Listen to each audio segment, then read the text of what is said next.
Hey everybody, we are back. And don't come in here talking crazy to me because I have seen some of the testimony. Don't come in here talking crazy to me. I've seen quite a bit of it. I was watching it. I was watching it on my breaks and on my lunch. So I can't wait to watch this with you all. I will tell you that we do find out who Fat Boy is. I think we finally see what Gonzalez was trying to do, consistently bringing up Kenny Kaps. We finally are going to see that information too. Hey, everyone that's joining. Oh, oh, wow. Dang, Jazz. Okay, y'all. Let's start it because I think it's like 2.5. Hey, Taka. I think it's like 2.5 hours long. So I plan on being on here just till he ends and then we'll get off. Hey, Laura, how are you? Hey, Campbell. Hey, Ebony. Hey, Slay. Hey, girl. Hey, Lexi. Hey, Shay. So yeah, it's about, I think it's really at about, it may be 2.5, 2 hours, 45 minutes, something like that. But yeah, let's start it. And let me just say this before we start. Hey, Aaron, this Rashad Murphy, for him to be called Ghost, he sure does want to be seen a lot. I just can't understand. Hey, Mean, he wants to be seen way too much for my liking. Let's tap into it. I still think even this testimony, I think Robert Howard did a great job. I think we did learn something new from his testimony. And I don't know if you guys were hearing Gonzalez is really one of those lawyers that will try you, but I just think Kenny was kind of prepared. Not Kenny, Robert was prepared for some of the stuff that Gonzalez was trying to throw at him. It did land. It did land. Hey, Bree. Girl, listen, Bree. They are trying to work me to death. This is just not good. You know, y'all know I really like covering these type of trials. Like I do. So the fact that I have a job right now is bothering me so bad because the fact that I could be doing a trial in the day and a trial at night bothering my nerves because I just want to see what's going to go on with Stephon Diggs' trial. Ashley told me yesterday that the young lady is pleading the fifth. Why would she plead the fifth? That's interesting to me. So let's start. Everyone can hear you. Sir, do you have a nickname? Yes, ma'am. What is your nickname? Kenny Kaps. Kenny Kaps? Yes, ma'am. Can you get a little bit closer to the microphone, please? Thank you. Kenny Kaps. Were you present with the victim, Charles Jones, on the night that he was killed? Yes, ma'am. And who is Charles Jones to you? Close friend How long have you known him? all my life.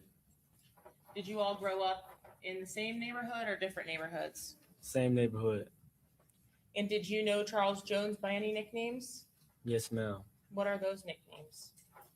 Foolio, 6, etc. Yes, ma'am. When you say 6, is that a reference to something? Yes, ma'am. What's that a reference to? A part of our neighborhood, apartments in our neighborhood. What neighborhood would you say that you are from? Avenue B, 45th and Avenue B. 45th and Avenue B, is that in a certain area of Jacksonville? Yes, ma'am. What area of Jacksonville is that? North side. North side? Yes, ma'am. And was Charles Jones or 6 from the north side as well? Yes, ma'am. And what was the area that he's from called? Hilltop, 6 block. Yes, ma'am. Hilltop and 6 block? It's the same thing. Are they also on the north side of Jacksonville? Yes, ma'am. Now, clearly you're present in court today and you're incarcerated. Yes, ma'am. What are you in jail for? Distribution charge. A distribution charge Yes, ma'am. of drugs? Yes, ma'am. Of drugs. Yes, ma'am. Is the distribution charge a state charge or a federal charge? Federal charge. And do you have additional state violations? Yes, ma'am. And is that a new law case or is that something else? New law case, I think. What is the state violation for? The state violation is just the new charge of the federal charge. Okay, so if I can kind of clarify a little bit, you have a new federal case No. for distribution, the case you told us about just now. Yes, ma'am. And you have state level charges. Are you on probation for something at the state level? Yes, ma'am. I'm Okay. on probation. Yes, ma'am.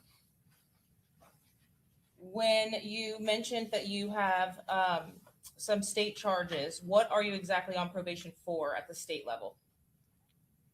Manslaughter and an aggravated battery and a battery on the Leo. And were you sentenced and served the sentence on the battery, the simple battery? Yes, ma'am. Are you still on probation for the manslaughter and the aggravated battery? Yes, ma'am. Did those arise out of the same offense, like something that happened on the same day? Yes, ma'am. Who died related to the manslaughter charge? Gerard Adams. Gerard Adams. Yes, ma'am. And who was shot when you indicated that you have an aggravated battery as well? Willie Royal. Willie Royal. Yes, ma'am. Is that individual someone that has a nickname as well? Yes, ma'am. Yes, ma'am. And do you know the nickname of Willie Royal? Go crazy, will go crazy, something like that, in that nature. Go crazy or will go crazy? Is that what you said? Yes, ma'am.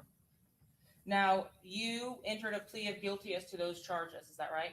Yes, ma'am. When did that actually happen? 2018. And did Joe Rod Adams have a nickname? Yes, ma'am. What was that nickname? Spaz. Spaz? Yes, ma'am. Do you remember the day it happened in 2018?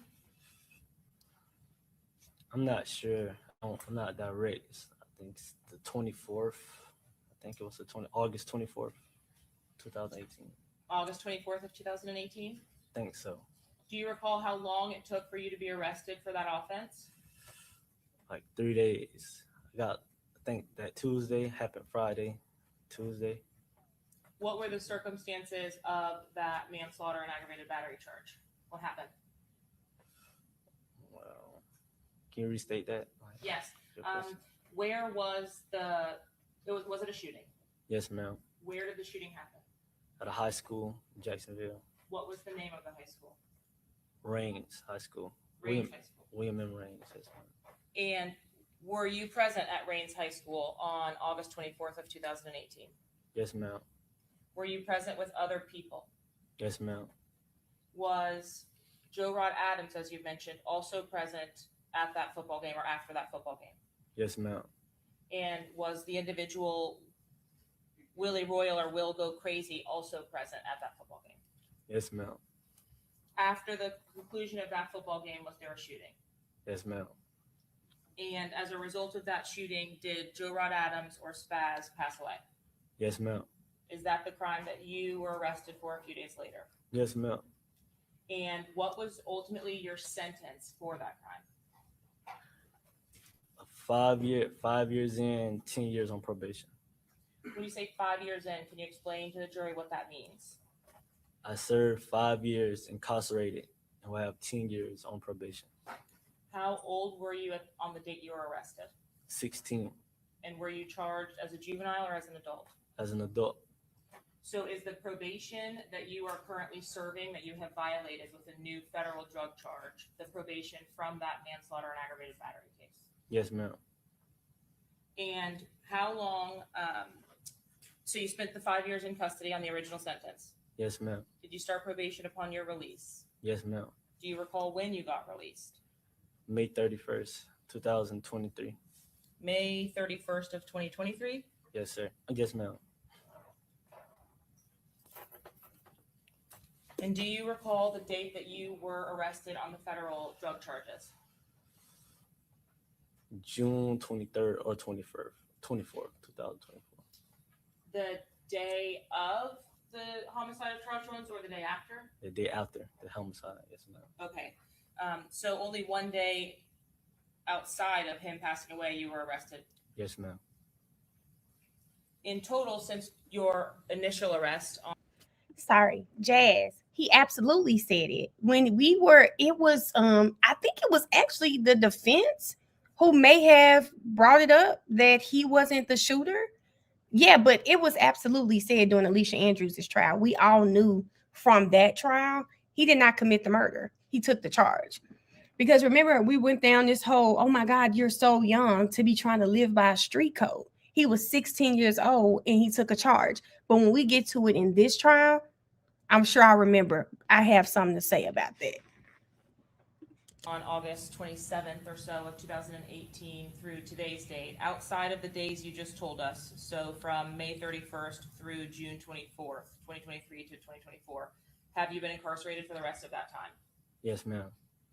So you have the new federal drug case. Have you pled to that case, or is that case still pending? Still pending. And are you awaiting sentencing on that case? Yes, ma'am. How about the probation violation case? Have you had a hearing on that matter yet to resolve that case? No, ma'am. In this case, for which you are seated in the witness box, did you receive a court-ordered subpoena to appear? Yes, ma'am. Did you have an opportunity to speak with your attorney without telling us the context of that, but to understand the implications of not complying with that subpoena? Yes, ma'am. Do you want to be here? No, ma'am. Do you understand? All right. I'm glad this was asked because Gonzalez literally makes it sound like Kenny just, oh, I just really want to talk to the police. That's how it was put. So regardless if he had information, we don't know how it went, what was going on, what channels anyone went through. I'm just happy he put on the record, like, no, I don't want to be here.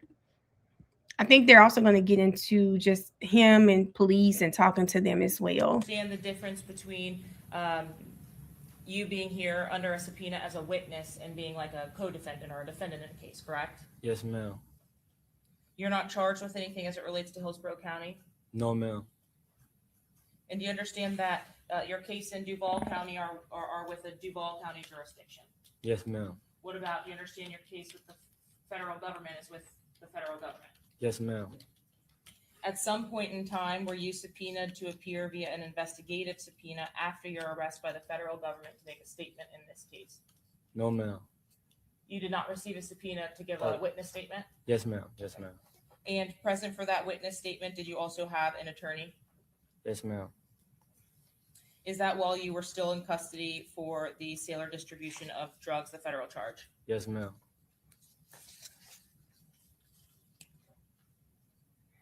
So as it stands, you have 4 felony convictions. You're just pending sentencing on the cases that we've already discussed. Yes, ma'am.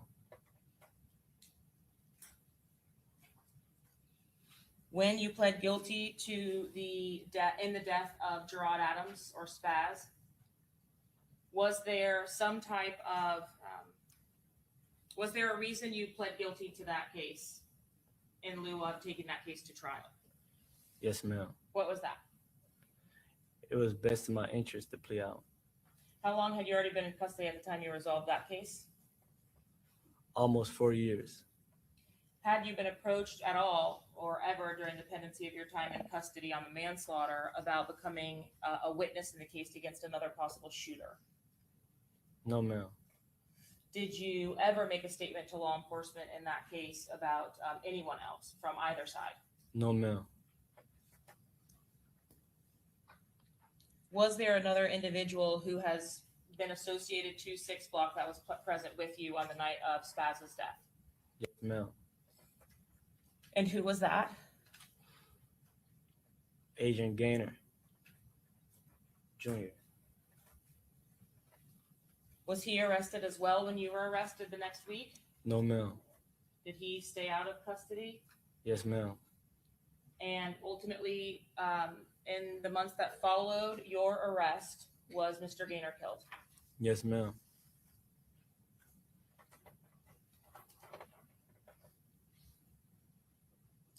Did you receive some type of benefit or notoriety for not making a statement against anyone in that particular case? Yes, ma'am. And how did that, what was the form of that? How did you get, credit for not talking? It was rumors about who actually pulled the trigger in that case. So, me not saying nothing gave me that honor or that fame.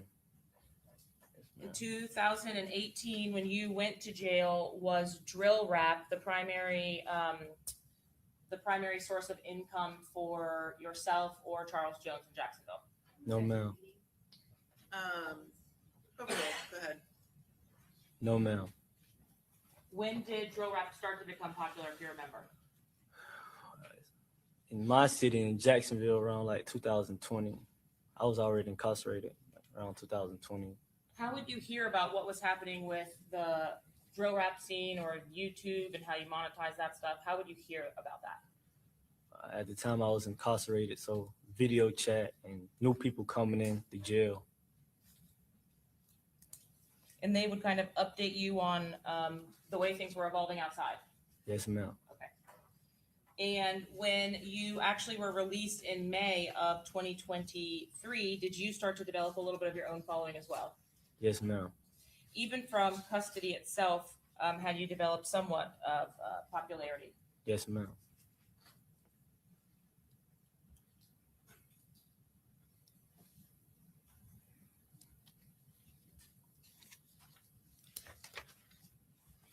And what was the subject, or at least as you understand it, of the drill rap videos back and forth?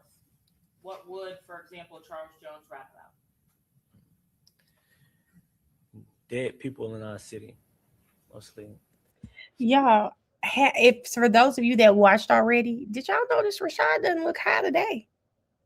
I mean, maybe he told them leave the pills alone today. He does not look high. He looks attentive today. Yeah.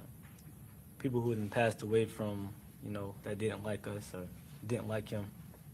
You say people that would pass away that didn't like us or didn't like him? What do you mean by us? Or where we're from, our neighborhood. What, I want to be respectful in asking, how did you learn what neighborhoods liked you and didn't like you? Like, how did that come about? The dissing and the songs and, just history of Jacksonville. Stuff. Did you know as a child in the neighborhood that you grew up in, areas that you were permitted to go to and areas that you were not? Yes, ma'am. How did you know that? Just growing up over time, deaths, people passing away when I'm 5 or 6, and just growing up, gaining knowledge of Jacksonville and what's going on in Jacksonville. What if you are not directly involved in those things that happen back and forth? If you weren't there or you didn't know anyone involved, are you still taking that on? You still take precaution. Yes, ma'am. What if any neighborhood like divisions are there? Are there territories? So you said you're living in the north side. Is Yes. Mr. Jones also living there, staying there? Yes, ma'am. How about out east? Would you regularly go out east? No, ma'am.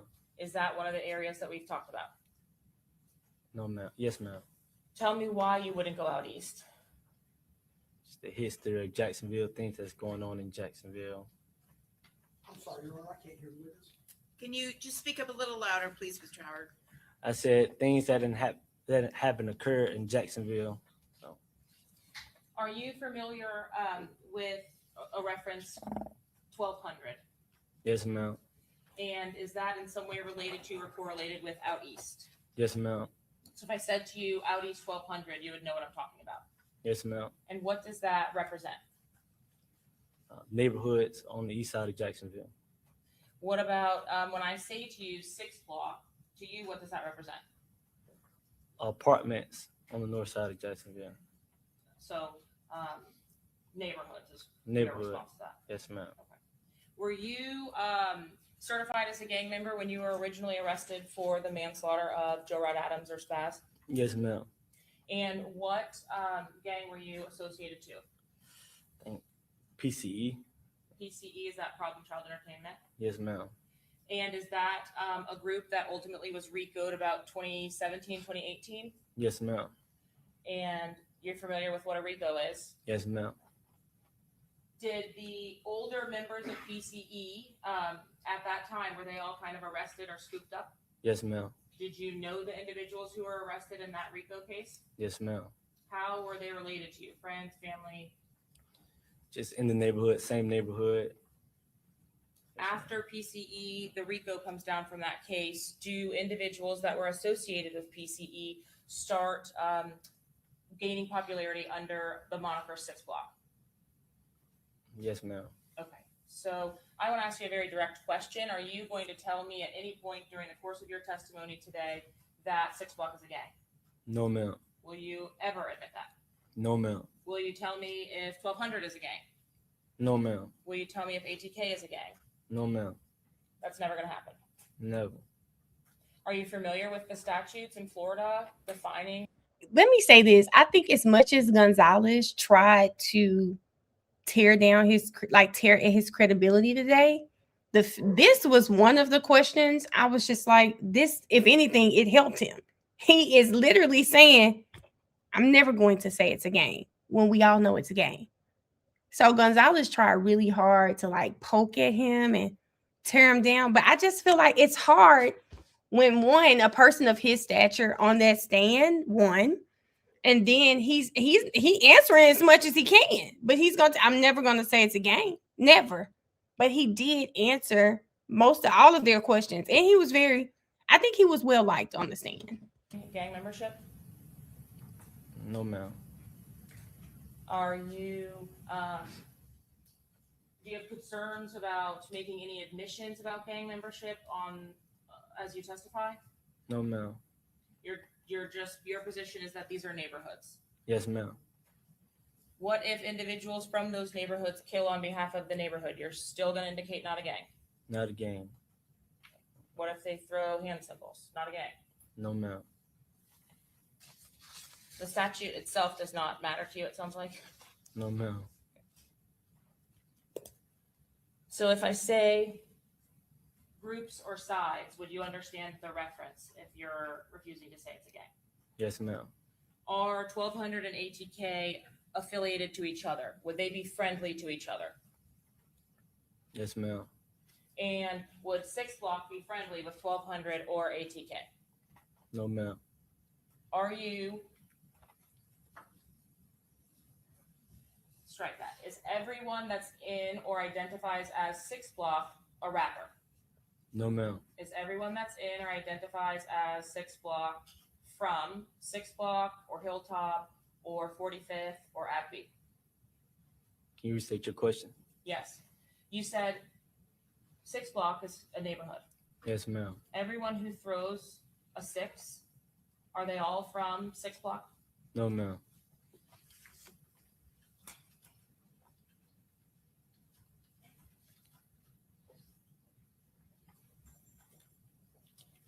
Now, just like we talked about PCE or Problem Child Entertainment, many of those individuals you said go by 6 Block now. Yes, ma'am. At the same time from PCE or Problem Child Entertainment, was there a similar group with 1200 that developed into 1200? Yes, ma'am. And what is that? Cuckoo gang, something like that nature. Cuckoo? Yes, ma'am. Is that KU? Yes, ma'am. And have you at least observed Cuckoo Gang representing 187 boys in their music or on the street? Yes, ma'am. But still, your statement is not a gang. No, ma'am.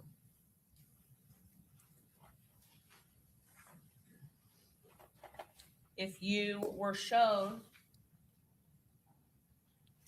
if someone indicated to you or did a sign that you understand to be 1200, would you recognize that? Yes, ma'am. If you saw that sign, would that be a friendly thing to you or an unfriendly thing to you? Unfriendly. Okay, so that's not someone you would like go get drinks with. No, ma'am. Okay. And you recognize that there are signs for 1200. Yes, ma'am. But your indication is that you don't understand that to be a gang. No, ma'am.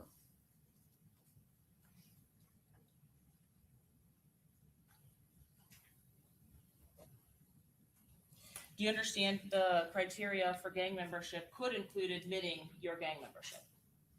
Yes, ma'am. Yeah, I must sustain the objection. Can you agree that there are specific sides or areas of town that you do not travel to as a result of what's happening in Jacksonville? Yes, ma'am.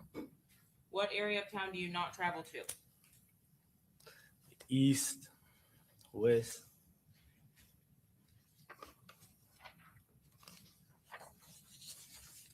Had you known Charles Jones at least on one occasion to travel to Melvin Park?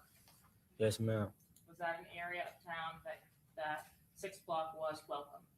No, ma'am.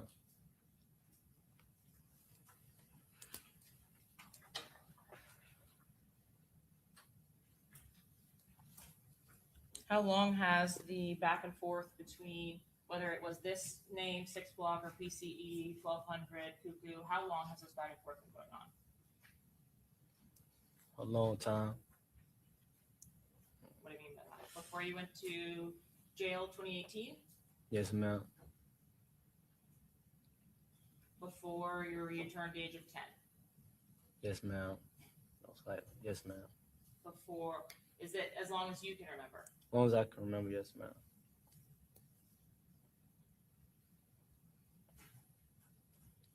When you came home from prison in May of 2023, had you had an opportunity to see or spend time with Charles Jones? Restate your question. When you came home from prison, did you have a chance to see Foolio? Yes, ma'am. And did you spend time with him regularly? Yes, ma'am.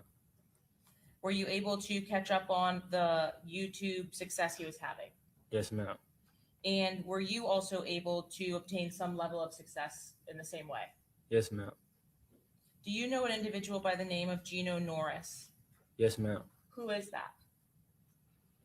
It's like my cousin, close friend to the family, but cousins by marriage. My uncle, my great uncle is married to his auntie. So You're a great uncle and his auntie. yes. When you say close to the family, I think you've said that a couple of times. Do you mean like your parents or your parents' siblings are friends with their families? Yes, ma'am. Is that common amongst your friends in Jacksonville? Yes, ma'am. Do you know Gino by any particular nicknames? Just Gino. Just Gino. Yes, ma'am. Did Gino hang out the way that you and Julio would hang out? Did he have club appearances or did he go to shows, things like that? No, ma'am.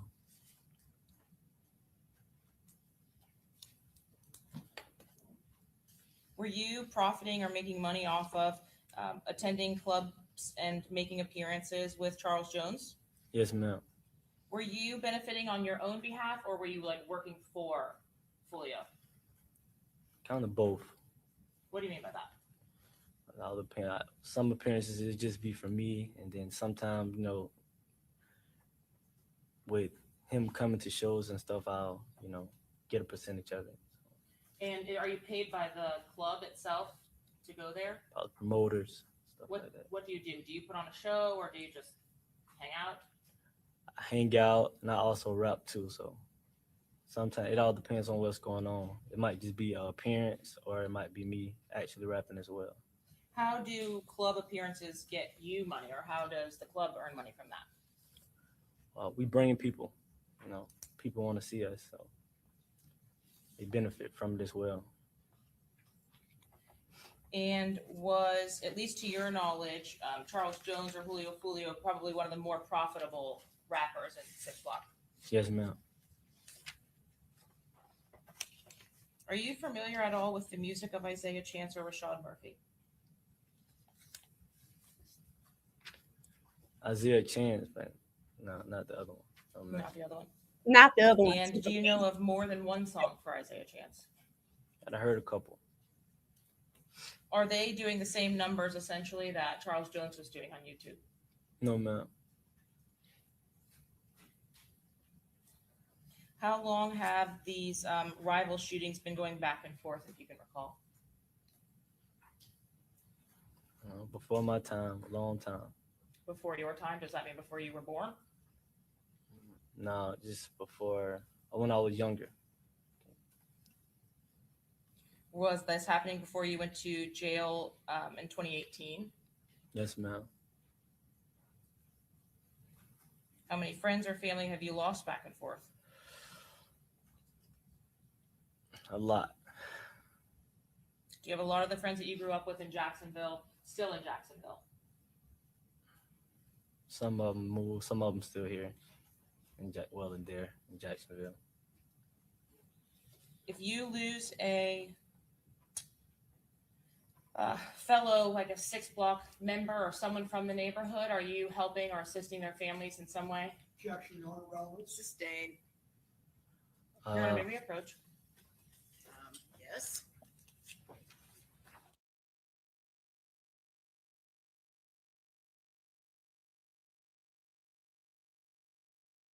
Okay. Or to see some of the drill rap videos that had been published. yes, ma'am. Were those videos being published only by people from 6 block? No, ma'am. Were there videos that were published from members of ATK? Yes, ma'am. Were there videos published from members of 1200? Yes, ma'am. Did you have an opportunity to see those videos? Yes, ma'am. At the time that you were incarcerated, so at 16 or so, were there drill rap videos that were to the level that they were when you were released? No, ma'am. Had you seen music videos where people admitted to crimes on YouTube? No, ma'am. Is that the style of, or is that like the life that you were leading when you actually were incarcerated when you were younger? No, ma'am. What was different when you actually got out? The songs, the music, I guess the Your era, Honor, I'm sorry, I can't hear Mr. Howard. He said the songs, the music. the songs, the music. It's the new music era of dissing, way more vulgar and disrespectful. When you were originally incarcerated in 2018, were there unspoken rules about who would be dissed or who was off limits? Overruled. That means you can answer, sir. Okay. What was your question again? Were there certain members, right, that were, or certain people that were off limits in these disses when you were first incarcerated? I wouldn't say that. It's just no one really was dissing like how people diss now. So, What do you mean by that? I mean, people wasn't talking about the dead people as much as they do now. So, I wouldn't say it was a wrong rule, but people just wasn't doing it. What about the actual family members of the ops or the opposing side? Yeah, people wasn't doing it. But they were doing that when you were released, Yes. and that would have been in 2023. Yes, ma'am.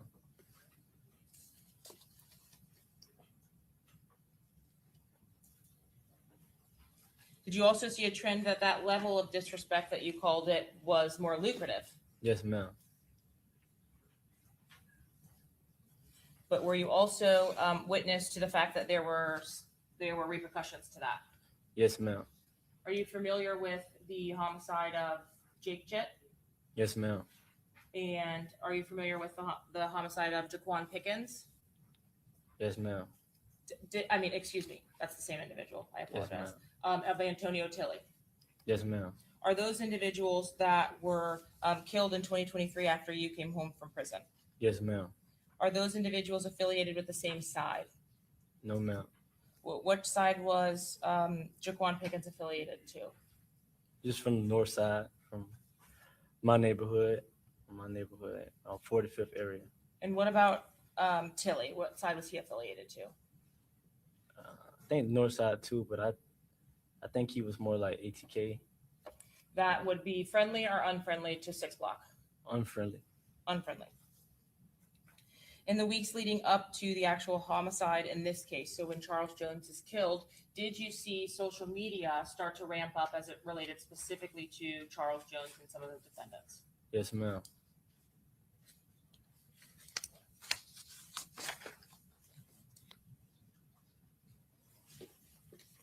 Had you had an opportunity to see specific Instagram posts back and forth between Charles Jones about a gravesite visit that he had? Yes, ma'am. Does the name Royale Smith, is that familiar to you? Yes, ma'am. Is that 23? Yes, ma'am. And do you know how that individual died? He was murdered. Was that in the town center? Yes, ma'am. 23, he did not die in the year of 2023, did he? No, ma'am. But were there social media posts where Charles Jones and other members from the north side went to 23's grave? Yes, ma'am. Did you see the responses on social media to that? No, not all of them, no, ma'am. Did you see some of the responses to that?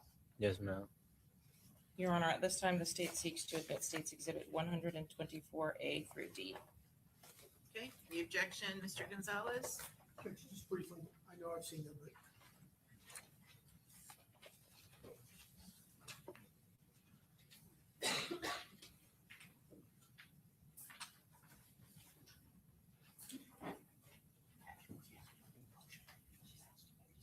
Yes.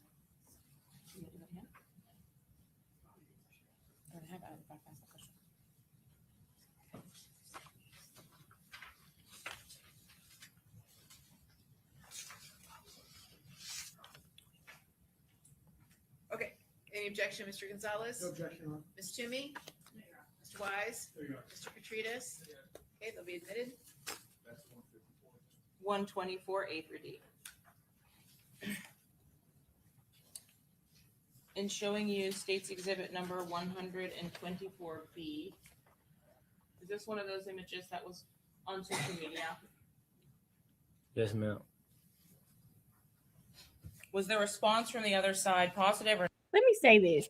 Watching this case, I can't even believe the disrespect that Foolio would do, the other side. This was so sad to me because why is dying so funny to these children? It's almost like I don't think they're comprehending that once you're gone, you're gone. It's not funny. I was just putting in the chat that I looked after watching Davion's testimony. I heard about from Alicia Andrews' trial. Corbin was missing for a year. They found his body, well, parts of his body. And as I was looking through it, one of the videos talked about a social media trend. And there was a trend where they were singing that part, "Where's Corbin?" and people laughing about it. People not only doing the trend, they would well, I didn't see anyone following his mom, but I guess Davion was saying that people would be out, see his mom, and say, "Where's Corbin?" And it's so sad because Corbin was only 18 years old. So when you looking at these children, excuse me, at least the pictures that his mom posted, he looked like a great kid. You see other pictures, and it's like, okay, well, maybe he was involved in this lifestyle, but he was so young. All of these kids are so young. Negative to this post. So, restate your question. Was this post, did this post make people happy from 1200 or ATK or not happy? Not happy. Specifically, was there a post from the Instagram account Gadaze, states 124C? That indicates the biggest mistake anyone on earth could have did. Mm-hmm. And ultimately did, on 124A, Mr. Jones post himself at that same place. Yes, ma'am. Was this type of dissing going on when you first got incarcerated? No, ma'am.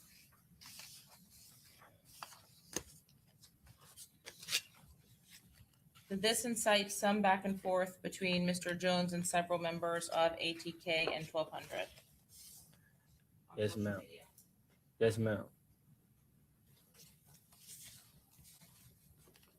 Did you also, in the months leading up to the homicide, have an opportunity to see a specific dispute back and forth between Charles Jones and Isaiah Chance? Yes, ma'am. I heard of it. Yes, ma'am. Did you see it on the internet? I was shown. Yes, ma'am. On what type of social media? I think Twitter. Is that Spaces, the X? Yes, ma'am. Was that a video or was that like a post? I think it was posts. I seen pictures and argument. What was the dispute about, if you recall? I think clothes, reference of. Hold on. Okay, so This is not for the Spaces argument back and forth, the audio argument. This is an actual Spaces post argument that's going back and forth between Mr. Chance and the victim. okay, and come up real quick.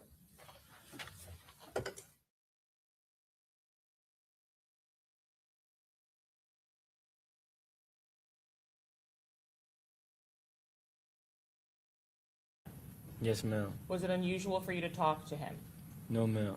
Do you know him by Isaiah Chance as well? No, ma'am. You only know a nickname. Yes, ma'am. How do you know that the individual identified as Gutta is the individual that you now know to be Isaiah Chance? Instagram, social media. Had you seen him on Instagram or social media before? Yes, ma'am. Had you had an opportunity to see his face on Instagram or social media? Yes, ma'am. Had you ever been in face-to-face contact with him in person? No, ma'am. How many times do you think you spoke to Isaiah Chance? A lot. And why would you talk to Isaiah Chance? Is he 6 Block? No, ma'am. Was he affiliated with another side or another group? Yes, ma'am. So why would you talk to him? Just catching up, things about life and in Jacksonville. Did you know him before you went to prison? No, ma'am. How did you come to know him when you got out of prison? Social media. And who reached out to who? I think he reached out to me. On several occasions, did you have a chance to see likes from Mr. Chance on your social media accounts? Yes, ma'am. And during the course of these conversations that you had with him, you would talk about, you said Jacksonville. What about Jacksonville? Things that's going on in Jacksonville, people, stuff like that. People related to 6 Block and ATK and 1200, or the news anchor on the news at night? People in and from the neighborhood, Jacksonville things. Okay. Let's talk a little bit about the weekend of June 21st of 2024. Did you have an opportunity to come to Tampa with Charles Jones? Yes, ma'am. What day did you come down here? I don't recall. Do you know what you did on the first day that you got here? Yes, ma'am. What did you do? We came down here. We got settled in. Then we went out. Where did you stay? In a hotel or an Airbnb on night one? Airbnb. Do you know anything about Tampa itself or the cities around Tampa? Not really. Do you know where the Airbnb was, like what city it was in? No, ma'am. Do you know that you went out to a club or a bar of some kind? Yes, ma'am. And would that have been Friday? Yes, ma'am. Okay. But you don't know the date that was yet? No, ma'am. When you went out on that day, did you have a performance or an appearance for yourself or Charles Jones or with anybody else in your group? No, ma'am. We just went out. Just for fun? Just for fun. What was the purpose of the whole trip to come down here? Birthday. Whose birthday? Charles Jones. Was there anyone else other than yourself and Charles Jones with you all? It was me, Gino, and Charles Jones. In your car? Julio's car. Charles Jones' car. And other than Fulio's car, did other cars come down to Tampa with you all? Yes, ma'am. Was there an individual present by the name of Xavier Edwards? Not the first night, no. Was there an individual by the name of Xavier Edwards on the second night? Yes, ma'am. Do you have any kind of relationship with Xavier Edwards? Yes, ma'am. What's that relationship? Another friend. Does he have a nickname? Yes, ma'am. What's that nickname? We call him Fat Z. Fat Zay. Yes, ma'am. Is he heavyset? Yes, ma'am. Have you heard the nickname Fat Boy? Yes, ma'am. And has that ever been used in reference to Mr. Edwards as well? Yes, ma'am. Do you have several other nicknames for Mr. Edwards regarding his weight? Yes, ma'am. How about Taifa McCrae? Do you know that individual? Okay, so for those of you, if this is your first time watching, that was something we have been wondering, who is Fat Boy? Because if you recall, Sean Gathright texted the young lady and was like, hey, can you text Fat Boy and see where the Airbnb is? You know, she was confused, like, who the hell are you talking about? Why am I texting about an Airbnb? But he was trying to figure out where they were. He knew Xavier Edwards was with Foolio that night. So the last trial, we didn't really get clarification who Fat Boy was. He is not a witness. Maybe the defense will call him. I don't know. But he was not a witness last trial or this trial.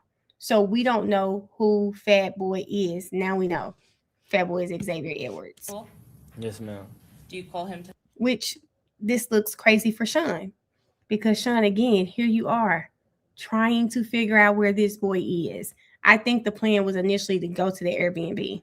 Haifa? No, ma'am. What do you call him? Tata. Tata? Tata. And is that your friend as well? Yes, ma'am. Did you know any of the women that Mr. McCray brought with him to the Airbnb? No, ma'am. Would that have been on night 1 that Tata joined you all, or night 2? He was with us night 1. Okay, so night 1 is you and Charles Jones and Mr. Norris. Mm-hmm. Is that a yes? Yes, ma'am. And Tata or Taifa McCray comes with some women, some ladies. Yes, ma'am. Does everyone stay in the Airbnb on night 1? Yes, ma'am. And then there's a second day? Yes, ma'am. Okay. On the second day, where do you all stay? Or where do you go? So no, we found another Airbnb. Did you find another Airbnb? Yes, ma'am. And did you go there? Yes, ma'am. Were there more people present on day 2? Yes, ma'am. When we say day 2, is that the day that the actual club appearances were supposed to happen? So Truth 18? And Yes, Teachers? ma'am. Yes. The club appearances themselves, are those work for you, or is that fun? Both. We got paid. Do the clubs provide alcohol or sections or something along those lines? Yes, ma'am. Now, specifically as it relates to the other females that were present with you all, so you and Charles Jones and Gino, where there are some girls that also came down that you actually did know. Yes, ma'am. Those were separate and apart from Tata? Yes, ma'am. Who were the girls that you actually knew that were with you all? Armani, which was Julio's girl at the time, and I think Aja. And did they drive in a separate vehicle? Yes, ma'am. On the night of the first appearance, did you have an opportunity to go to the Airbnb for night 2? So that Airbnb on the same day as the club appearances. Yes, ma'am. Was there a pool there? Yes, ma'am. And what were you all going to do that day at the Airbnb? We was planning on having a pool party, just chill, invite, it was celebrate his birthday party with people from Tampa. Would you have had a party in advance of actually going out, or were you doing that instead? We're going to do both. It's supposed to be the pool party, then the show later on. Does something happen in to change the plans of staying at the Airbnb for that night? Yes, ma'am. Were you all removed from the Airbnb or kicked out or something? Yes, ma'am. At that point, were people that you saw posting to social media, if you could remember? Restate your question. Were people posting on social media about the pool party and the party at the Airbnb? Yes, ma'am.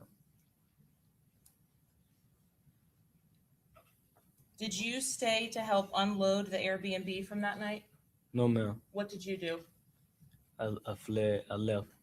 Where did you go to? I went to the club And what was your purpose in going to the club? to check, to see, just scope out the scenery. Scope out the scenery? Yeah, the club. What does that mean? Just make sure everything's good, the location of it. Make sure I see everything's all right, before he shows. Do you have some information about what you're being promised before you get to the club as a part of the appearance? So a section or bottles or girls? Yes, or ma'am. And is that what you were checking for when you say check it out? No, ma'am. Did you actually arrive at the first club, teasers, before Charles Jones? Yes, ma'am. Was anyone else with you when you got there first? Yes, ma'am. Do you recall who was with you? His name is Tommy. Was Tommy also at the Airbnb? Is Tommy's nickname tax-free? When you actually arrived at club number 1, did you wait inside or outside for Charles Jones and the rest of his group to show up? And when they texted you that they had arrived, did you come outside? Yes, ma'am.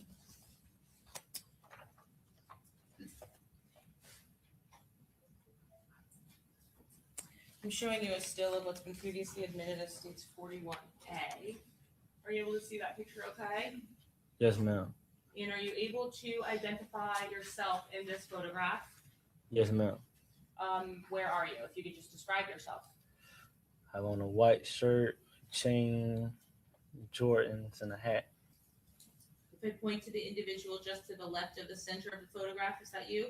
Yes, ma'am. Now, whose car is this that you just grabbed here? Charles Jones. Okay. Is this where you've indicated you were waiting for them to come and arrive at the first club? Yes, ma'am. Have you already done your walkthrough of the club? Yes, ma'am.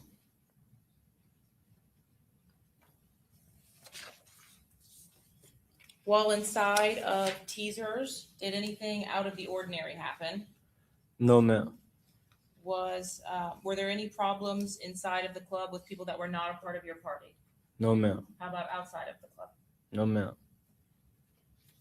Could you see that Charles Jones had been posting to social media?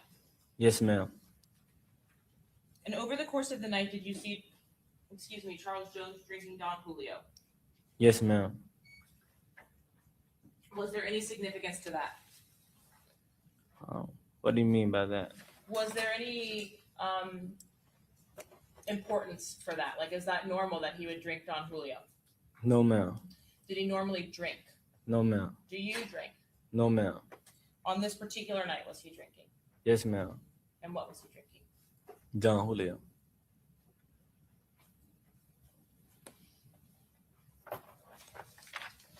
Did you have a conversation with him about the amount that he was drinking? Yes, ma'am. Would that have been at club number 1 or club number 2? At the Airbnb before we left in the club. What was the conversation like? To slow down on this drinking. Was he listening to you? No, ma'am. Did you observe him drinking more? Yes, ma'am.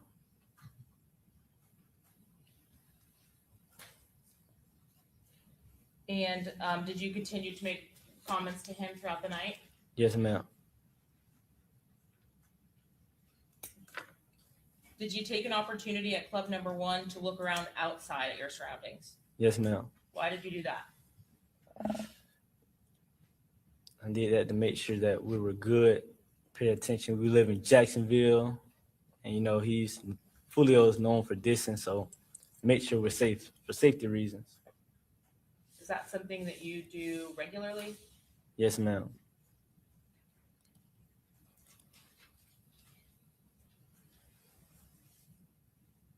Did everything at club number 1 go as you had planned for it to go? Yes, ma'am. Did you finish that club appearance and head to another place? Yes, ma'am. When you got to the second club, is that the club that has 2 stories? Yes, ma'am. Do you remember the name of that one? I think it's Truth. Were you slated to appear at the first club alongside Julio or the second club? First.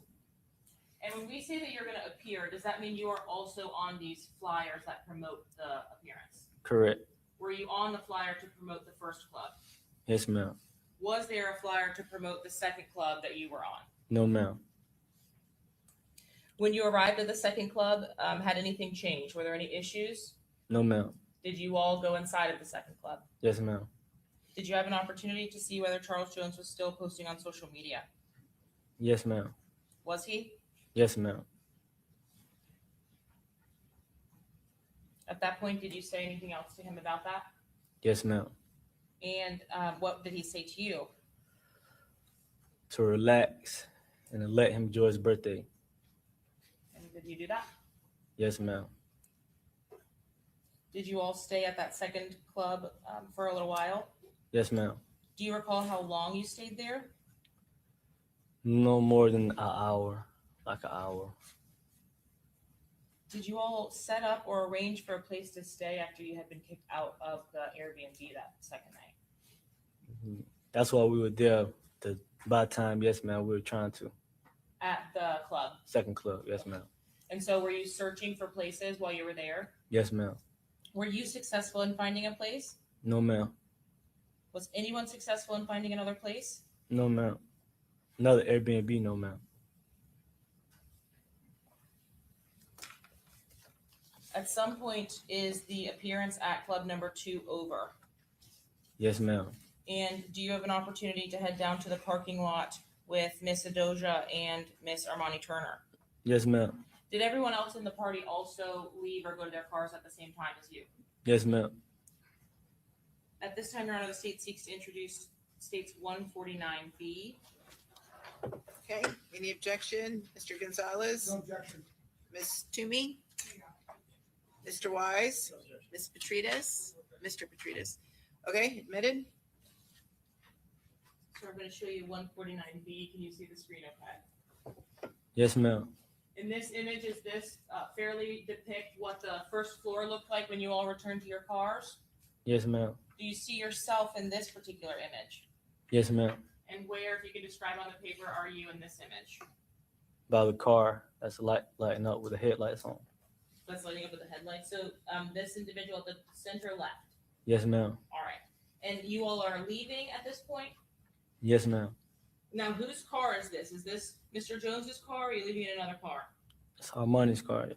Is Armani Mr. Jones's girlfriend? Yes, ma'am. Who else was in the vehicle with you and Armani? Aja. And is that the group that you rode to the home to suites with? Yes, ma'am. Where were you seated inside of that vehicle? The back seat. And who was driving? Armani. When you actually arrived at the home to suites, did you stay inside of the car? Yes, ma'am. Did you see where Charles Jones's car was? Yes, ma'am. And what happens next as you are at the home to suites? That's when I hear the shots go off. Could you see where the shots were coming from? No, ma'am. What did you do? I ducked. And after you ducked, did you say anything to anyone? I told Armani to go. Did you tell Armani to go anywhere in particular, anywhere specific? No, ma'am. And where did she actually go? She turned out, hitting like going on the street. Yeah. When you say she turned out, was she driving the car forward or backward once the shot? So we can put this to bed. Did you all catch why he wasn't in the car with Julio after they left Truth 18? Because I think last trial there was like some talk about him getting out of the car. Oh, he was with Julio the whole time. It just so happened that when he left Truth 18, he was no longer with Julio. Well, according to his testimony, he wasn't even with him when they headed to Truth 18. He went first. Or was that Teasers? That's Teasers, the first club. He wasn't with him. He went first, and then they came. And then after they got into it, he said that he was just drinking too much. He just didn't like how they were moving. They had words, so that's why he ended up in the car with Armani instead of being in the car with them, which probably saved his life too. But Shots rang out and you told her to go. She backed up. As she backed up, did she get out onto the street without anything else happening? We bumped into another car. You bumped into another car? Yes, ma'am. Does that mean hit them with your car? Yes, ma'am. And did you keep going after that? Yes, ma'am. Where did you go? We found help. She found help. What do you mean by that? Like, tell me where the car went. Well, we was driving, so when we got back on the street, we did a U-turn, and as we were going down the street, we seen police officers stop. I don't know, they had someone pulled over. So she went and got help. I didn't say anything. She talked to the police, and the police followed us back to the scene. Did you stay inside of Armani's vehicle at that point, Ms. Turner's vehicle? Yes, ma'am. Did you go back to the scene when the police were following you back? Yes, ma'am. When you got back to the scene, did the police tell you to get out? Yes, ma'am. Okay. Where were you? I was in the back seat. Where were you in like the car in relation to where Foolio or Charles Jones's car was? His car was parked like in the parking spot. We were like facing like vertical towards it. So if his car was facing out towards the roadway, were you facing the same way, or were you like on the side? making Yes. a corner? Yeah, making a corner. When Armani Turner stopped the car, could you see inside of the black Dodge Charger? No, But when I got out and walked up to the car. When you walked up to the car, did the police start to yell at you? Yes, ma'am. And after the police yelled at you, did they put you in handcuffs or anything like that? No, ma'am. Did they give you any instructions on where to go? No, ma'am. So what did the police tell you to do? They told me they wanted to ask me some questions, but I had to wait till the lead detective came on scene, so I had to stay with him. Did you want to stay? No, ma'am. At this time, the state will seek to admit State's Exhibit 149C. Okay, any objection, Mr. Gonzalez? No objection. Ms. Toomey? Mr. Wise? Mr. Petridis? Admitted. So I am publishing State's 149C. Are you able to identify yourself in this footage? Yes, ma'am. And where are you standing? I'm standing to the left of the picture. Yeah, the left side of the picture. Is that in the same clothes that you described to us from the last photos? Yes, ma'am. Were you still wearing a white top and basketball shorts, blue and white? Yes, ma'am. And was there a vehicle parked to the right of the vehicle that you all had arrived in on the other side of this officer? Yes, ma'am.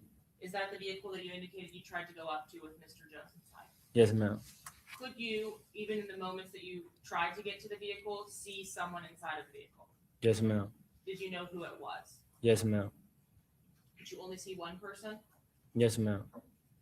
And is this vehicle on the left of this image in 149C the vehicle that you arrived back in with the police following after you? Yes, ma'am. Now, those police officers you said came up to you and tried to talk to you. Yes, ma'am. Were there several individual police officers that tried to speak to you or spoke to you before the lead detective actually arrived? Yes, ma'am. And I'm not sure if you remember clearly that moment, but they would have had on a uniform instead of maybe like a button-down shirt. Do you recall talking to officers that were in a uniform? Yes, ma'am. More than one? Yes, ma'am. Were you asked by officers, including the lead detective, when he arrived and spoke to you about what happened that evening? Yes, ma'am. Did you tell law enforcement about the Airbnb? Yes, ma'am. Did you tell law enforcement about the club appearances that you had? Yes, ma'am.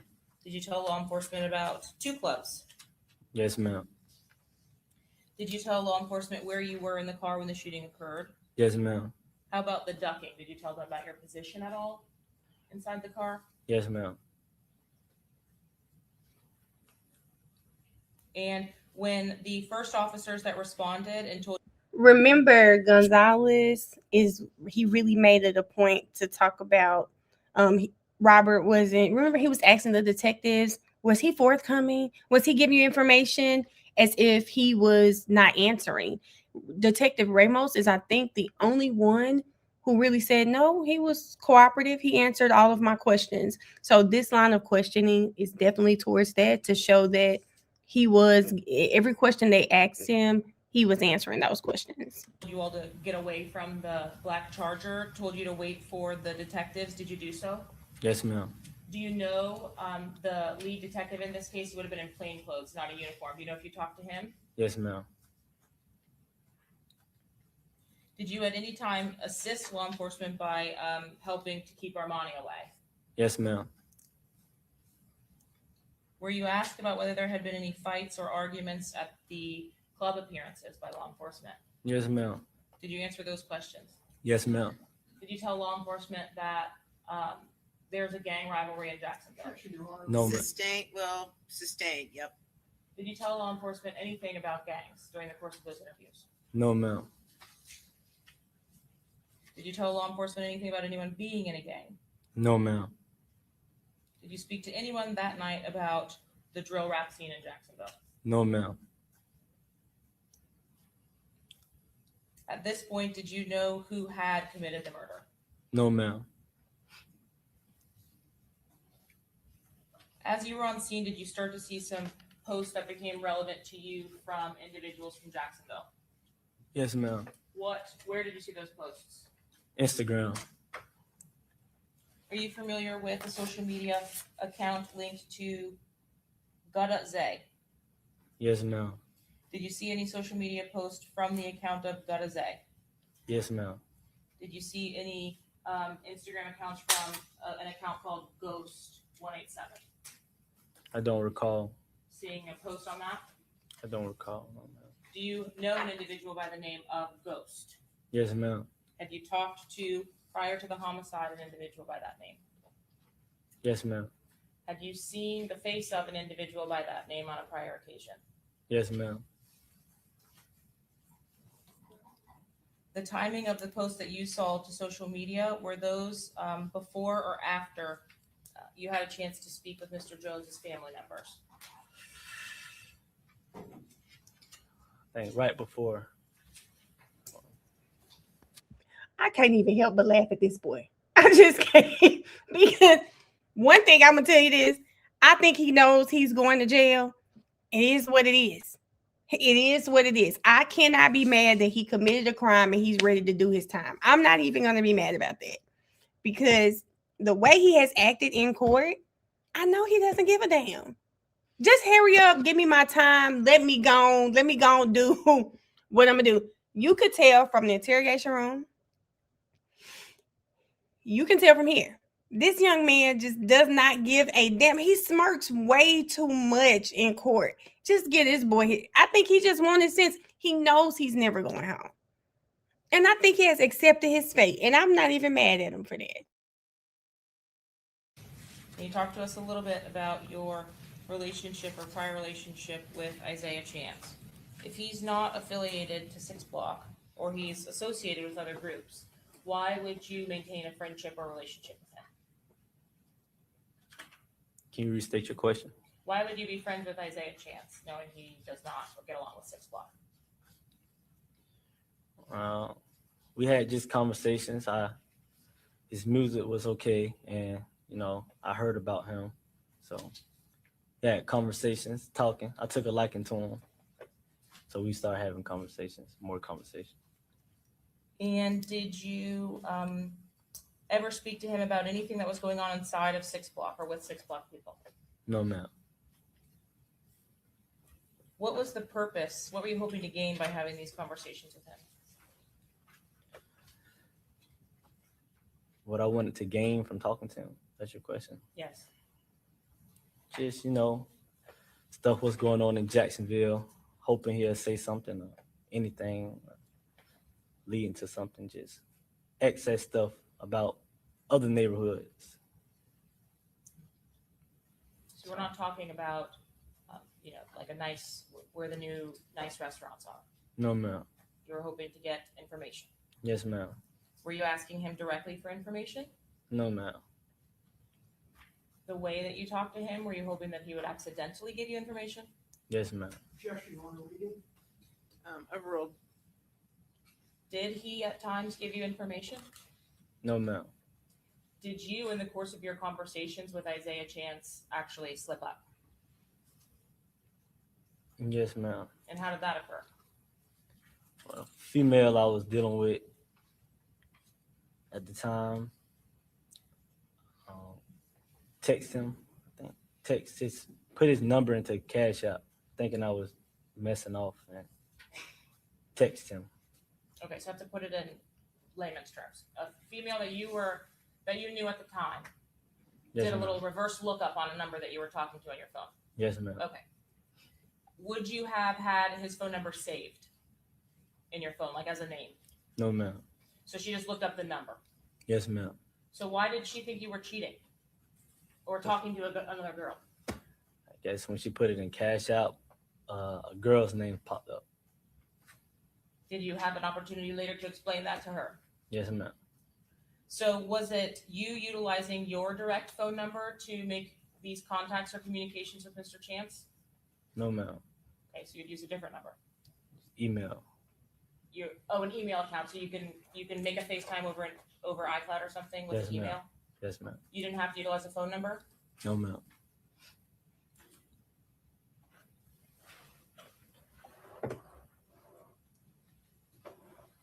And prior to this homicide, did you also have an opportunity to speak to an individual by the name of Rashad Murphy?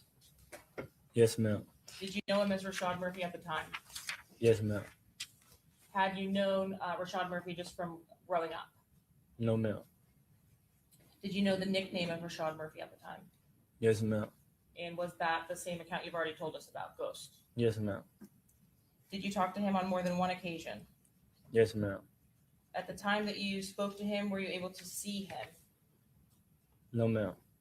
You would talk on the telephone or on FaceTime? FaceTime. And how come you could not see him? He had his camera off. Had you ever, over the course of your conversations with him, seen his face? Yes, ma'am. How many times? Once or twice.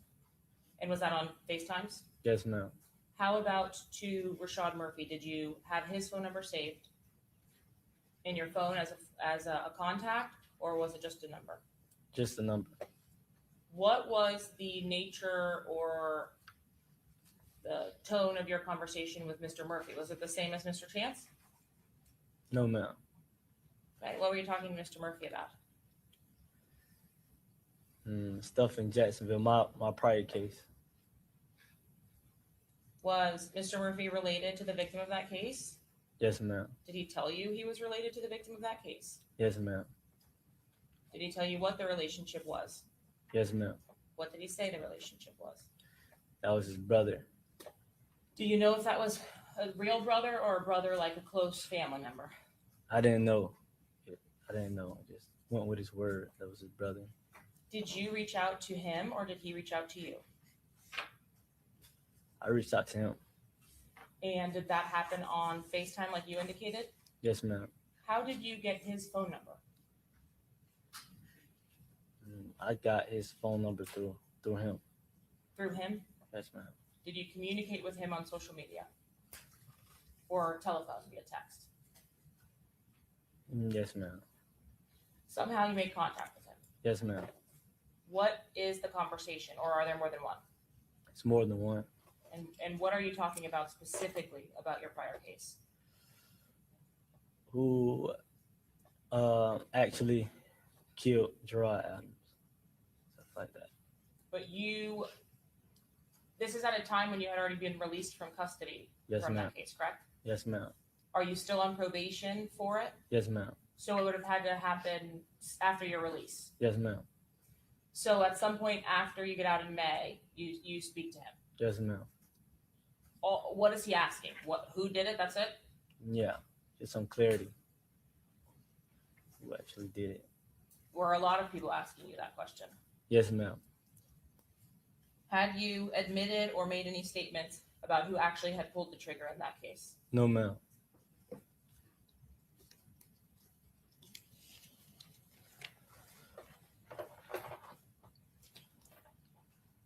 And specifically after the homicide itself, did you have any contact with Rashad Murphy? Restate your question. After Charles Jones was killed, how long were you out of custody? Like 24 hours. So you got arrested by the feds within 24 hours. Yes, ma'am. From the time that you come back and find Charles Jones at the Black Charger early morning on the 23rd Yes, to the ma'am. time that you get arrested by the feds, Yes, ma'am. did you have contact with Rashad Murphy? Yes, ma'am. In what way? He texted me. And what did he say? He forgives me. He forgives you. Yes, ma'am. Did he say anything else in the texts? I think to call him. Did you actually call him? I'm sorry, Your Honor, I didn't hear the witness's response. To call him. To call him. Did you actually call him? Yes, ma'am. Do you recall what that conversation was with him when you actually called him? Yes, ma'am. What did he say during the call itself? He forgives me again. He forgives me. And where was I?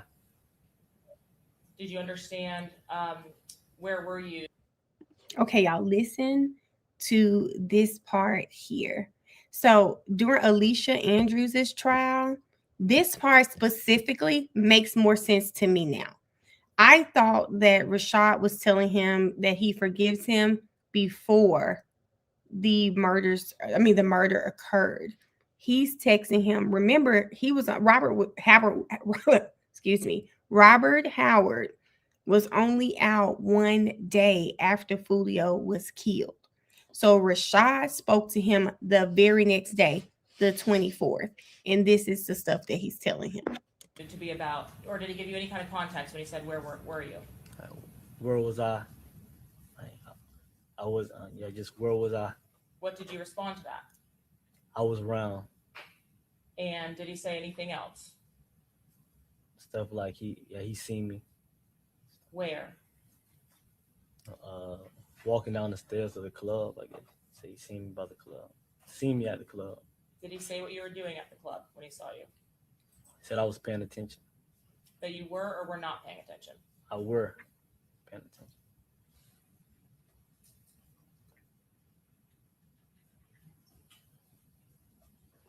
Then did he make any statements about the actual home to suites, the homicide scene, the location? Yeah. He said that was him in front of that car. Did you have any idea what he was talking about? I kind of did, yes, ma'am. At that point, had you seen some of the video?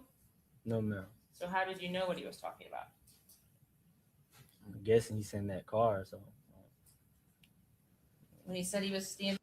All right, so Rashad has done everything, remember y'all, to keep himself out of the cameras. He didn't travel with a cell phone, any of that, just for him to tell Robert that he saw him. Remember, next day after the murders occurred, he saw him on the steps in Tampa at the club, asking him, where were you? Because remember, they didn't, I guess they weren't aware that there were three. Well, they knew there were three cars. They just, I guess, assumed he was going to be in the car with Foolio, and he wasn't. In front of the car, could you see where the shooters were when you were actually being shot at? No, ma'am.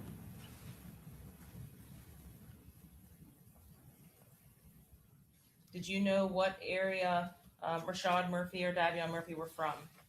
Yes, ma'am. Where's that? Out east. And is that 1200 territory? Yes, ma'am. Did you know anything about Sean Gathright before the homicide? No, ma'am. Have you been to his house in the suburbs before the homicide? No, ma'am. Did either Sean or Gathright or Isaiah Chance grow up in any of the either projects or neighborhoods or areas that you're familiar with? No, ma'am. Do you know whether Rashad Murphy or Davion Murphy, on the other hand, were legitimately from out east? Yes, ma'am.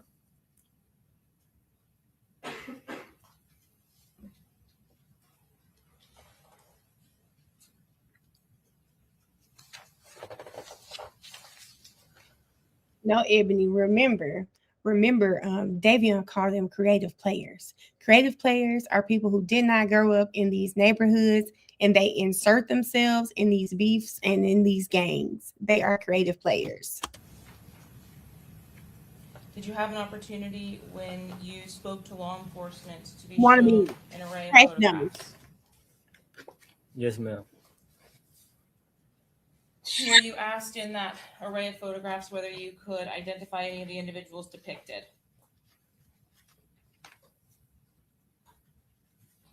Were you asked if you knew anybody in there? Oh, yes, ma'am. Yes. Showing you what has been marked as states 107. Do you recognize these papers? Yes, ma'am. Do you recognize your signature? Yes, ma'am. And during the course of that, did you have an opportunity to make an identification of an individual in those photographs? Restate your question. Did you say that you knew anyone from those pictures? Yes, ma'am. Specifically as it relates to Davion Murphy, did you have an opportunity ever to have contact with him? No, ma'am. Mr. Davion Murphy. Correct. No contact. No, ma'am. Did you ever speak to him? Yes, ma'am. When I say contact, I mean in life, have you seen him physically? Yes, ma'am. And when you saw him, were you, did you have an opportunity to hear him say anything to you? Yes, ma'am. What specifically did he say to you? He just let me know who he was. He said his name, told me who he was related to, and told me that you know, he heard like I was incarcerated for his cousin. And did you understand the things he indicated to you to be friendly or threatening in nature? Unfriendly. Unfriendly. Yes, ma'am. Is that the only time you ever had any contact? I don't mean contact like fist fighting, but I mean, Yeah. is that the only time you ever came into contact with Davion Murphy? Yes, ma'am. Have you seen Rashad Murphy, Davion Murphy, or Isaiah Chance in the parking lot at Teasers? What would you have done? I would have been on high alert. I would have protected myself. Same thing with Truth 18. Yes, ma'am. Same thing. Had you seen anyone from 1200 in the Tampa area? Would that have been a sign of anything to you? Yes, ma'am. Your Honor, may I have one moment? Yep.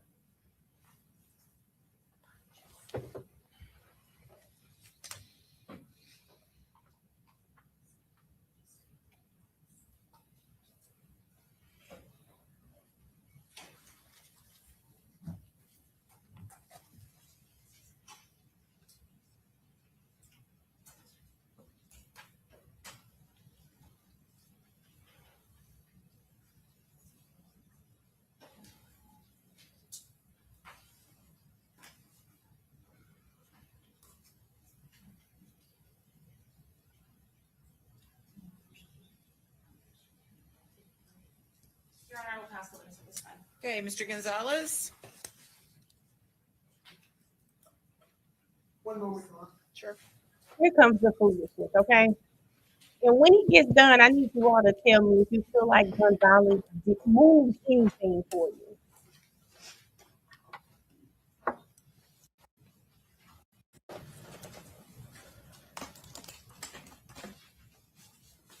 Because y'all know he's been waiting to get Kenny on that stand.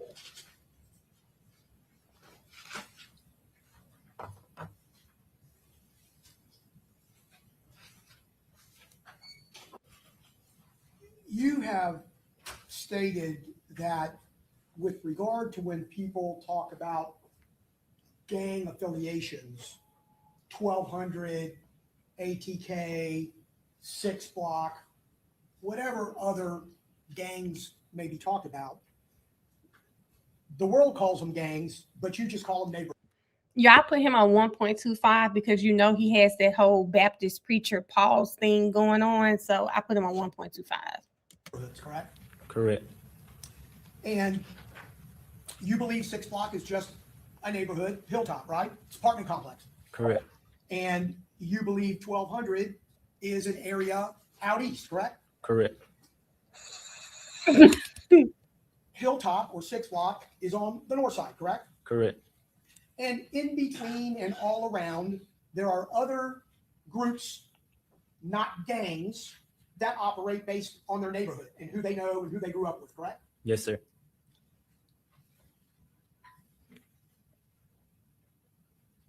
And I think you talked about on direct hand signs that are used, whether it be for 6 Block, whether it be for 1200, whether it be for ATK or any other group. Those hand signs depict that you are from that neighborhood. It can. Yes, sir. Okay. And putting your thumb with your middle finger like this, that's 1200, right? It can mean several things. Jacksonville, they would think that. Yes, sir. Jacksonville. In Jacksonville, yes, sir.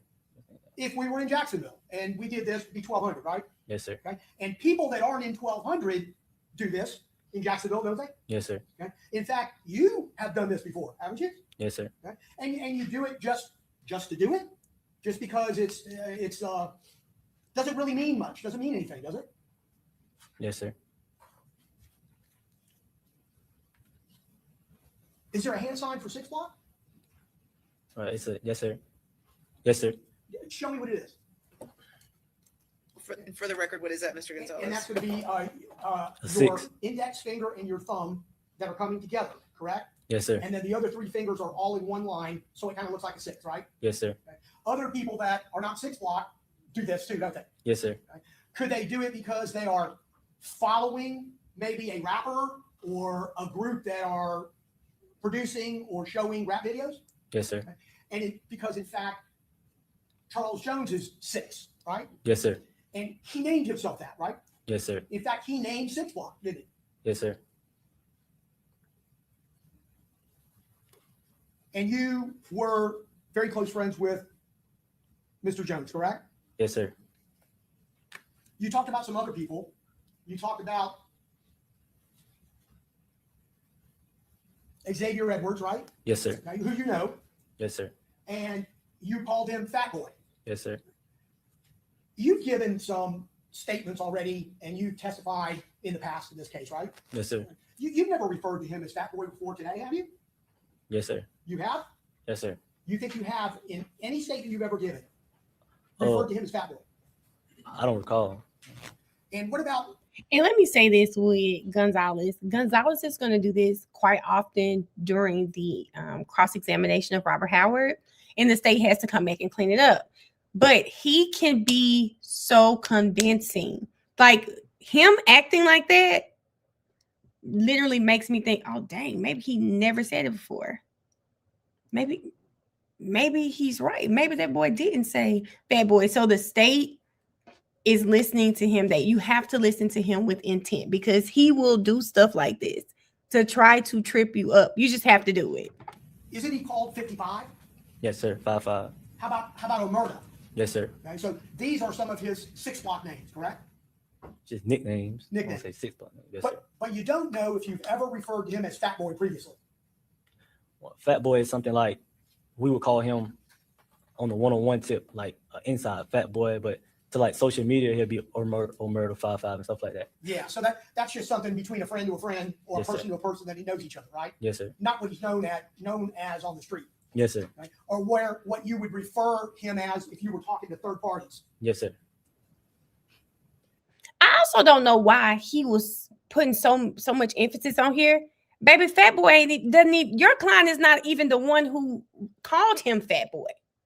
That was Sean who did it. So I don't even know why he went so crazy about the whole Fat Boy thing. And you sure you said it? Are you positive? I don't know why he went like that, because it's Sean who called him Fat Boy. And Tata, Yes, sir. he was 6 Block too, right? No, sir. Excuse me? He's No. not. He's not 6 Block? from around. No, sir. Okay. You don't know whether or not he was documented as a 6 Block member or associate? No, sir.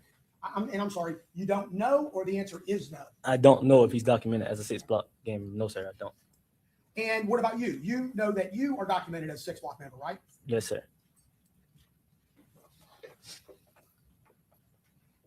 And I think you told the state on your direct examination that the night that you were at the hotel, you didn't talk to them about neighborhoods or gangs, correct? No, sir.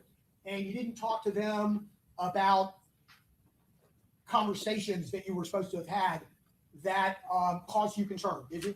No, sir. And you didn't talk to them about anybody that you thought, because of these alleged conversations, might have been a person that could have killed Charles Jones, correct? No, sir. In fact, you say on a regular basis, don't you? I don't talk to police. Isn't that fact? On a regular basis. Yeah. You normally, and your position is in your life, I don't talk to police. Isn't that the case? Can you rephrase it? In your regular life, walking around, you have said, I don't talk to police. Isn't that true? Yeah, I've said that. Yes, sir. And that night was pretty much the same situation. You didn't talk to the police about the things that might have been going on behind the scenes, correct? I talked to the police about the questions they asked. Yes, sir. Every question they asked, I answered. Right, about what happened there that night Yes, sir. and where you had been and who you stayed with and what you saw, right? Yes, yes, sir. But nothing about what really could have been happening, right? Correct. Yes, sir. And Mr. Howard, you're called Kenny Kaps because you cap people. Objection, Your Honor. You can answer. No, sir. Oh, what Right? And thing is this? Why the heck would he ask him this? First of all, do you have proof?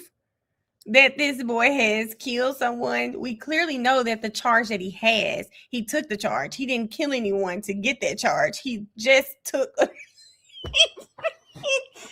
about. I call you kitty Kaps because you cat people. Please, sir, stop it. I think you said you called Kenny Kaps because of South Park? Correct. Kenny on South Park? Correct. Kenny McCormick on South Park, right? Yes, sir. Okay. That doesn't have anything to do with Kaps, does it? It has to do with Kenny. It came with it. I'm wondering if there is some part of him that thought the boy was going to say yes. I'm just wondering. When it comes to whatever vague knowledge you have about Rashad Murphy, you have heard that he's 1,200, correct? No, sir. Go ahead, restate your question. You have heard from others that Rashad Murphy's 1,200, correct? I know and I heard. Yes, sir. Okay. And you know because other people have told you so, correct? Instagram and social media. Instagram name. Well, you've never seen Rashad Murphy on Instagram, have you? I seen his Instagram page. Okay. Yes, sir. And his page doesn't have a picture of him, does it? No, sir. And it doesn't have any pictures of his kids or his fiance, does it? No, sir. And it doesn't have any pictures of him hanging out with other people, correct? No, sir. What it has is an Instagram, Ghost 187. Correct. And because of that, that is why you believe that Rashad Murphy is Ghost, correct? Yes, sir. Along with other people that have said that, correct? Rephrase it. What you're saying? The other reason is because other people have told you that, correct? No, sir. But what you do know, right, is Rashad Murphy is from the East Side. That's where he was raised, correct? Correct.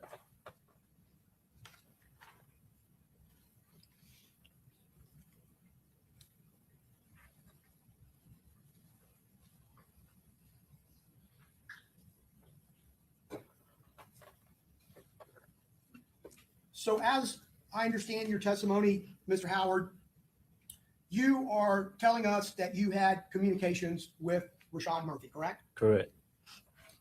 And the first time that you have told anyone that you had these communications with Mr. Murphy was the statement that you gave to prosecutors and law enforcement on August 4th, 2025, correct? Correct. And in June of 2024, which was the death of Charles Jones, you didn't tell law enforcement then that you had had conversations with Rashad Murphy, correct? Correct. But since that time, even though you were arrested right after you got back, I think you think June 24th, correct? Correct. You had seen Mr. Murphy on the news a lot as it relates to this case, haven't you? Correct. And it was all over social media as well, correct? Correct. And even though you are incarcerated, you can see those things on a regular basis, right? Correct. And people in the jail talk about it constantly, day and night, do they not? Correct. So you picking out Rashad Murphy from a photo pack, a group of pictures, shouldn't surprise us because you already know what Rashad Murphy looks like as a result of all of that TV coverage, right? I talked to him. I knew how he looked before the TV coverage. Well, we'll See Gonzalez right here, y'all. Here's the second time. This is the second trip up. He's really trying to say you only know what Rashad looks like because you've seen all of the coverage surrounding the case. Kenny, if you recall, remember I told you I remember the 1 to 2 times. Kenny saw him on FaceTime 1 to 2 times. Kenny also said this during Alicia Andrews' trial. Most times the phone would be at the ceiling or something like that, but there was a time or two where he was able to see his face. But here it is. He is trying to trip him up again. You only knew him because you saw him on the news. get to that, but you said that was one time, right? 2 times. Okay. And, well, did you not testify in direct examination you saw him one time? I said 1 or 2 times. You said 1 or 2 times. Yes, sir. You don't know exactly how many times, correct? Yes, sir. But he saw him. What you did say, though, is that you had 3 or 4 FaceTime conversations with him, right? Correct. And those FaceTime conversations were either showing a black screen or the ceiling or the wall, correct? Correct. That's what you testified to, correct? Correct. You also said that the way that happened is that you got his number and you reached out to him. Correct.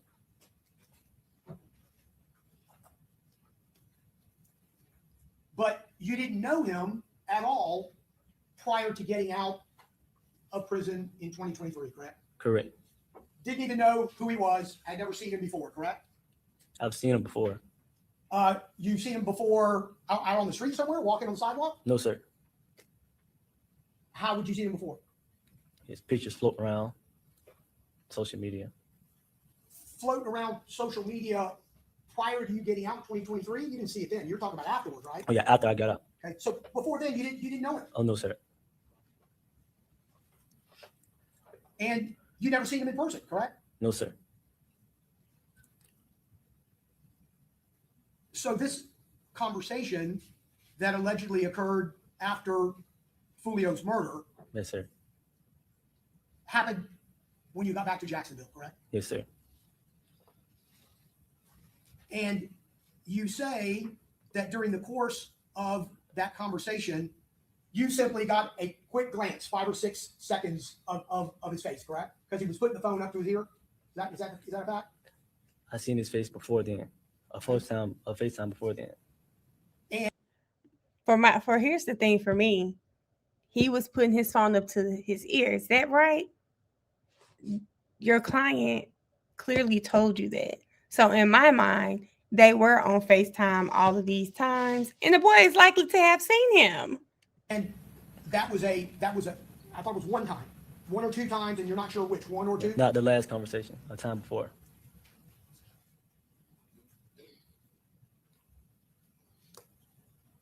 Was the phone call or the communication with a 904 number?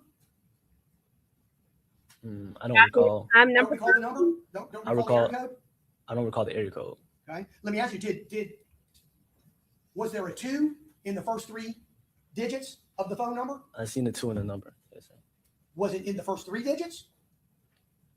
I think It's so. like, you know, I would say 813 Tampa or 904. It was in the you know, first. Duval. It was in the first 3 digits. It was in the area code, or it was in the beginning of the first number. Okay. So before you have like the hyphen and then you get the last 4. Yes, yes, sir. You sure about that? I think I'm sure. I think I'm positive. Would it surprise you if Mr. Murphy's phone doesn't have a 2 in the first 3 digits? Yeah, watch this. Would that be surprising to you? It wouldn't be surprising. That means he wasn't calling me. If he was calling me from a different number, then Okay, so he's calling you from a different number than his own. yes, sir. That was so good. That was good. Gonzalez thought he had him right there. He said it wouldn't surprise me. You wouldn't have saved his number in your phone, correct? No, sir. Thought he had him.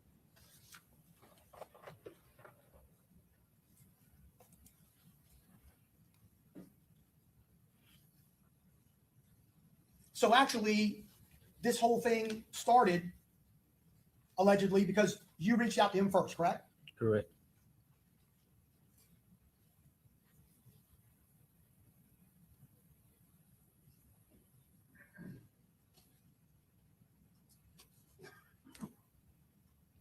Would the number that he was calling from end up being in your phone because of that communication, correct? Because it was FaceTime.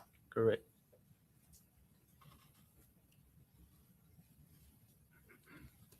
And you had that number since you got out of prison in 2023, correct? No, that phone wasn't in service. I'm sorry? The phone wasn't in service. Okay. So the phone that you were talking to him from, it was the phone you had since you got out of prison. No. It was a different phone. Yes, sir.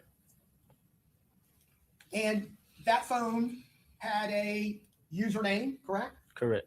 Kenny Kaps, No, sir. 8 p.m. Yes, sir. 8 p.m. Kenny Kaps. Yes, sir.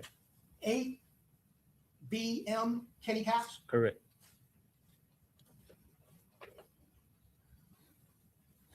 And it also had a 904 area code and 203 were the first three digits, correct? I don't recall. No. You don't recall? You don't recall what that number was? No.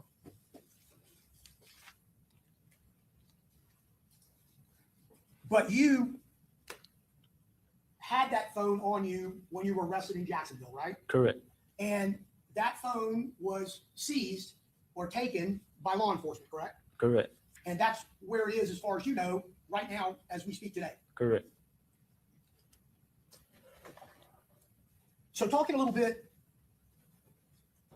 strike that. The drill rap videos that you talked about a little bit on direct examination, you've seen lots of them, right? Correct.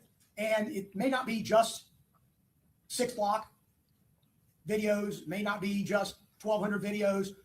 You look at a lot of drill rap videos, don't you? Correct. And is that because you just like the music? You're a rapper yourself? Are you a drill rap video at times? A drill rap rapper at times too? No, sir. Okay. So you just rap. You don't drill rap. No. Yes, sir. Correct. I'm sorry. You know what? Correct. Okay. But you've seen a lot of them, correct? Correct.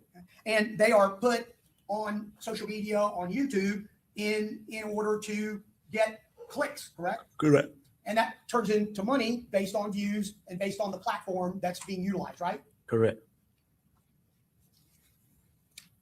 And it's been your experience that everything that's said in those drill rap videos are not true, correct? Depend. Yes, sir. Depends. So some is not, correct? Correct. You would agree with me that portions of what are in these videos, regular videos, drill rap videos, aren't always correct, are they? Correct. They're not always true, are they? Correct. They don't always have facts in them as much as they have lyrics that people want to hear, correct? Correct.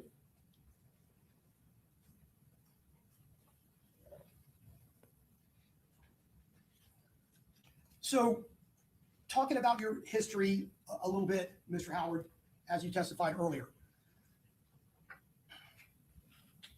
it's your testimony that Adrian Gaynor killed Joe Wright Adams, correct? Rephrase that. It is your testimony that Adrian Gaynor killed Joe Wright Adams in 2018 at Raines High School, correct? When is that testimony? Well, I'm asking you, is that a fact? Correct. And that was like, Now I don't understand him talking about now. When did I say that just for him to turn around and say, oh yeah, that's right? anything else in Jacksonville that has to do with neighborhoods, not gangs, I know you said, but neighborhoods. Lots of people in Jacksonville knew that, didn't they? They knew it immediately. Correct. And people that were there knew it, correct? I can't speak on them. I can't speak. Well, I don't know. when it happened, you were around, right? You just didn't shoot anybody, right? Correct. And other people that were there knew and saw what happened, correct? If he knows, Yeah. if you know. I can't say who saw it. I don't. You don't know who was there when it happened? I do, but I can't say that everyone, other people saw. Okay. I got my, yeah. Would you agree with me that they were there, other people were there in the proximity of where it occurred, watching what was happening? You agree with that? I agree that other people was in the proximity. Correct. And I'm sorry, I didn't understand you. He I said said- he agrees there are other people in the proximity. Okay. So you would also agree with me that there was lots of word out there. There was lots of people. There was the street knew that Robert Howard didn't kill Joe Wright Adams, right? Correct. Y'all, okay, now that we're at this part, let me say this. Hold on. So Foolio's mom, I saw a clip on, I think, YouTube, and she was basically just saying that she's sorry that her son is gone, but she is happy that he was killed in Tampa and not killed in Jacksonville. She said if it was Jacksonville, it would have remained unsolved. So when I saw this part of the cross-examination, I got so angry with JSO because they know that this boy is not the shooter. All of these gang detectives have testified about how they keep their ears to the streets. They know what's going on. If the entire Jacksonville knew that this boy was not the shooter, how is it that they allowed Kenny to plead to this shooting death? I cannot understand that for the life of me. And now the boy's about to serve 10 years because remember, he got 5 years in and he had to do 10 years on paper for a shooting everyone knows he did not commit. And I'm just like, well, what the hell is going on in Jacksonville? Because if nothing else, after Alicia Andrews' trial, why didn't they do anything around surrounding this case? The real shooter, you know who the real shooter is. How did he? I'm like, can I see his docket? Can I see his? We need to look at the transcripts or something. How is it that he was able to plead to this when there are no witnesses who will say that he committed the shooting? I just don't get that. That really pissed me off. And I thought about Foolio's mom, and I said, this is why she said that. If everyone knew that he didn't do it, he was around, but he didn't even know Spaz. He didn't know Spaz was at the game this particular day, but he gets the charge. And then you kept him for all of this time. He didn't sign. I think he said he did 4 or 5 years before he took a plea. So I don't even understand that. So anyone who wanted to know what that story was, all they needed to do was ask a lot of different people that had information on it. Isn't that right? Correct. But yet you got charged with it, and Adrian Gaynor did not, correct? Correct. Is it your testimony that you actually didn't even see Joe Wright Adams get shot? Correct. And your testimony, is it a fact that you didn't even know Joe Wright Adams was at the football game, correct? Correct. In fact, Mr. Howard, Rashad Murphy didn't believe you were the shooter because everyone out there knew who the shooter was, right? I can't say that. I can't say what he feels or how he felt. But there was certainly a lot of information out there to suggest that you didn't do it. Isn't that correct? Correct. And so initially you were charged with a first-degree murder, right? Correct. And at the end of the day, you would serve so much time in jail, you figured, let me just plead to a manslaughter because it's going to get me out, right? Correct.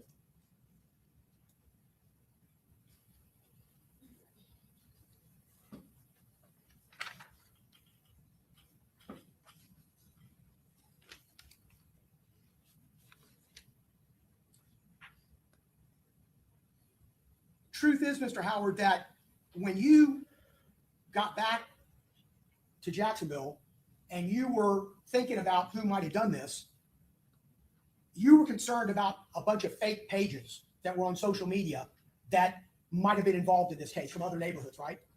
Restate your question. When you got back and you were trying to figure out in your own mind who might have done this, you were concerned because there were lots of fake social media pages that were providing information, correct? You say this, what are you referring to? I'm sorry, Judge? You say this. Do you mean this homicide or another incident? This homicide. Well, What's a fake page? A fake page? No, a fake page. A fake account. So somebody who doesn't want somebody else to know that it's them, correct? Correct. And they were putting out information, and you were trying to figure out from those fake pages who might have done this, right? I wasn't. My concern was my family. You know, I wasn't focused on fake pages concerning. I had just lost a friend, so I don't think my mind was trying to figure out who was on the fake page. Okay, so you weren't looking at and thinking that there were fake pages out there that were providing information? I wasn't worried about no fake pages of people. Well, if you weren't worried about it, you were. I said Robert Howard has had enough.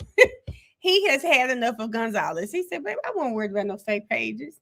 When I heard him say this, I said, oh, there's the real Howard, the real Robert Howard right there. Looking at them, correct? Did they? Sustained.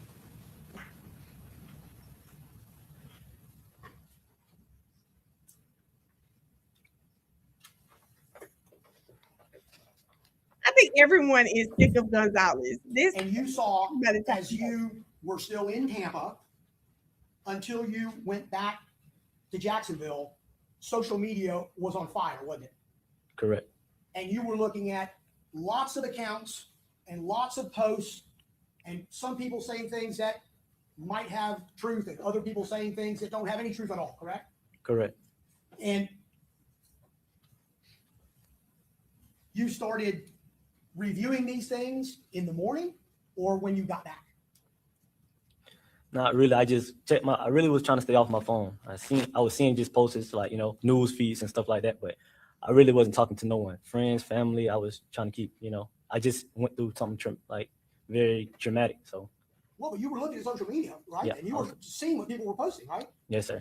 And you're talking about notifications, meaning not a social media notification. You're talking about a notification from like a news. Yeah, notification. I wasn't worried about really who was texting me or sending me stuff. I was just looking on my timeline.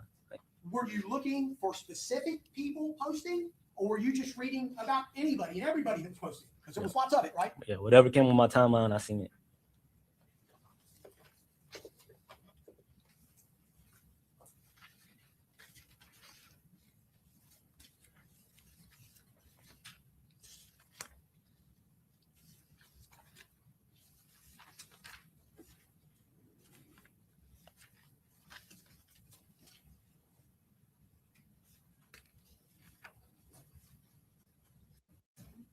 You talked that Mr. Murphy told you in Jacksonville, "I forgive you," right? Correct. And you didn't really respond to that, correct? No, sir. And he allegedly told you that he saw you that night, right? Correct. And he could have done something to you and he didn't, right? Correct. He was talking about allegedly you paying attention, right? Correct. And you were paying attention at Truth because you kind of protect Charles Jones, right? I want to say protect. Well, you watch out for his back and you make sure about what's going on around you, right? Correct. And you were concerned because there were some cars in that Truth parking lot that bothered you, right? Correct. And it was because the headlights were on in these cars, right? Correct. And he gave you an uneasy feeling despite nobody really doing anything in particular, right? Rephrase that. Nobody had done anything, but they were there. They were in the Truth parking lot. Correct. And you being observant like you are, were looking at them, right? Correct. And that's what you believe that Mr. Murphy was allegedly telling you, that he saw you there, right? Correct.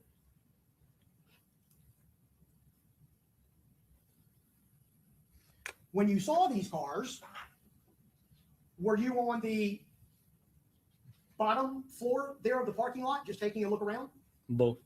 What do you mean by both? When I was on the floor and walking up the steps, I watched the whole parking lot.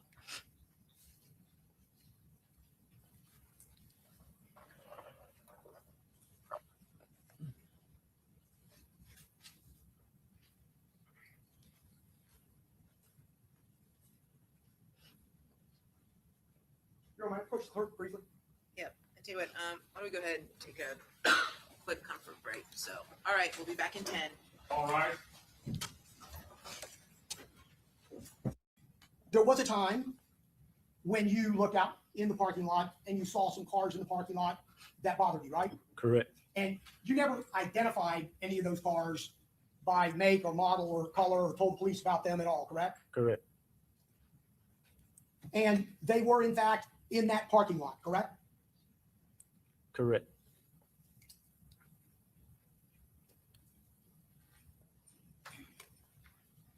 And this conversation that you're alleging and testifying to today is in relationship to what you were seeing when you were at the Truth Lounge looking through the parking lot and walking up or down the stairs, correct? Rephrase it.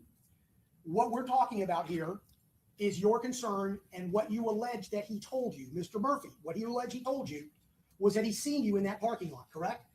Correct. You told us you saw a lot in the jail about this case, right? News, yes, sir. Okay. And the news had pictures of the people that were suspects were arrested, right? Correct. And the news had pictures of the hotel and the area where it occurred, right? Correct.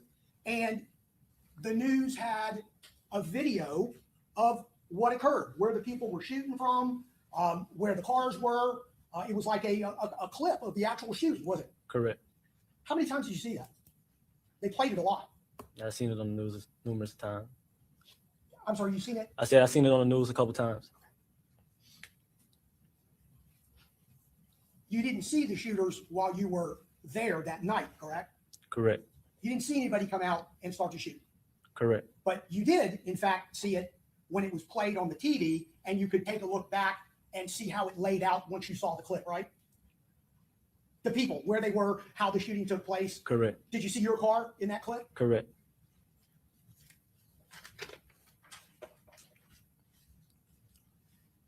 So, Mr. Howard, you have a pending federal criminal court case, correct? Correct. And you have a pending violation of probation in state court in Duval County, correct? Yes, sir. At one point in time, someone, you or your attorney, reached out to law enforcement or the prosecutors about some information that you knew you had, correct? Correct. And that ended up with you providing a statement, which you said was under oath, on August 4th of 2025. You remember that date? Correct. And the prosecutors from Hillsborough County were there, right?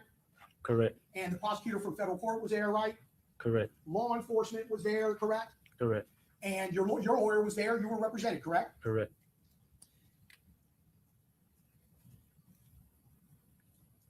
But even though you don't talk to the police about things like this, you never do. You did then, didn't you? Correct. You talked a lot for a couple hours, didn't you? Correct. That would be a little bit different than what you normally would do with the police, isn't it? Correct.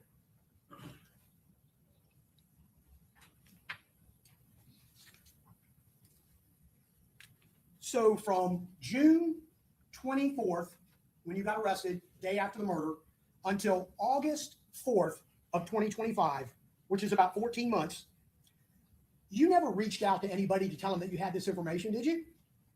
Correct. Did you tell your lawyer about it in that first 14 months? Did you have this information that can potentially, be of great benefit? So, yeah, not conversations he had with his lawyer. Poorly phrased. Let me rephrase that. Now he knew better. You didn't contact or have anybody contact law enforcement to tell them about this, did you? No, sir. You have tablets in the jail, correct? Correct. Okay. Didn't use your tablet to email anybody to say, look, I got information, right? Correct. Didn't do that in June when you were arrested in 2024, correct? Correct. In fact, you never said anything about this until August of 2025, 14 months later. Is that right? Correct.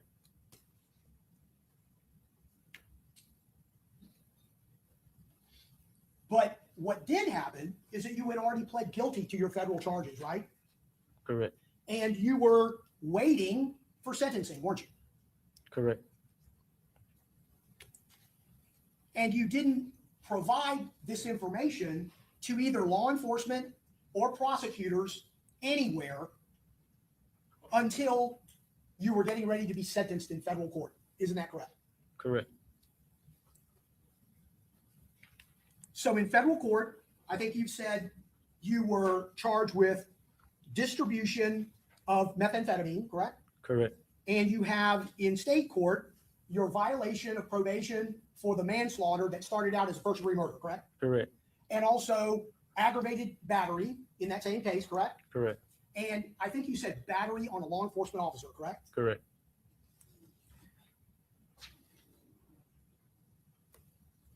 Your sentencing in federal court has been continued 3 or 4 times already, hasn't it? Correct. And that would be waiting for you to testify here today, right? Well, it's something that was contained in my federal case. Well, you already pled guilty to it. Once you plead guilty to it, you get set for sentencing, don't you? Yes, sir. And then if you don't want to be sentenced on a certain day, you ask to move the sentencing, right? Yes, sir. And you guys have done that. You and your lawyer have done that at least 3 times, correct? Yes, sir. And you're now getting ready to be sentenced again after this testimony, right? Yes, sir. And so you sold a half a pound of methamphetamine to an under. Yeah, we're not going to get into the details. Wait a minute. Some special relevance. I We need to just don't approach- get why- I don't get why Gonzalez is doing all of this. First of all, why are we going? I don't know. I'm not a lawyer, but some of this is just like, And I sir, think you told us that during the course of these offenses, you use your telephone, correct? My email, yes, sir.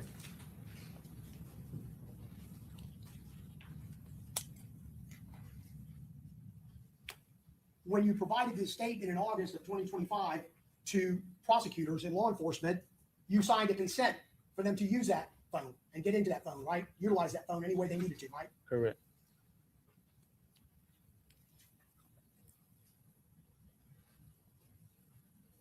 You have some enhancements to deal with in federal court because of your prior criminal history, don't you? Correct. So it's not just regularly what the guidelines may call for. You also have, because of those priors, a possibility of enhanced sentencing, correct? Correct. Already, one of the two charges in your federal case was dropped, correct? Correct. And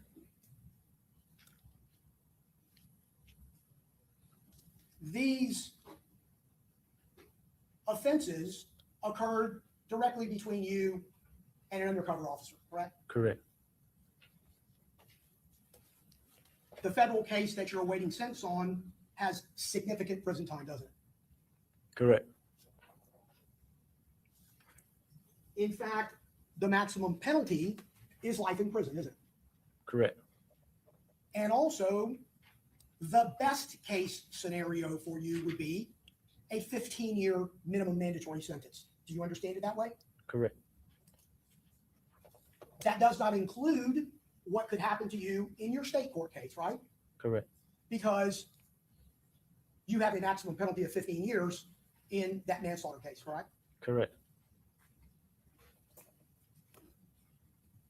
And you entered into a plea agreement with the federal government, right? Correct. But that plea agreement doesn't set out what your sentence is going to be, does it? Correct. It doesn't tell you, I plead guilty to this and I get this sentence, right? Correct. In fact, that is left up to a judge, right? Correct.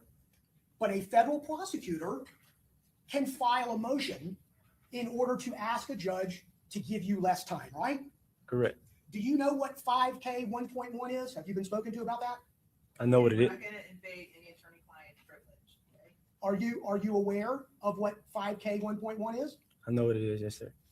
And it allows for departures in sentencing than what the minimums and maximums would be, correct? Correct. And one of the ways that can occur is cooperation, right? Correct.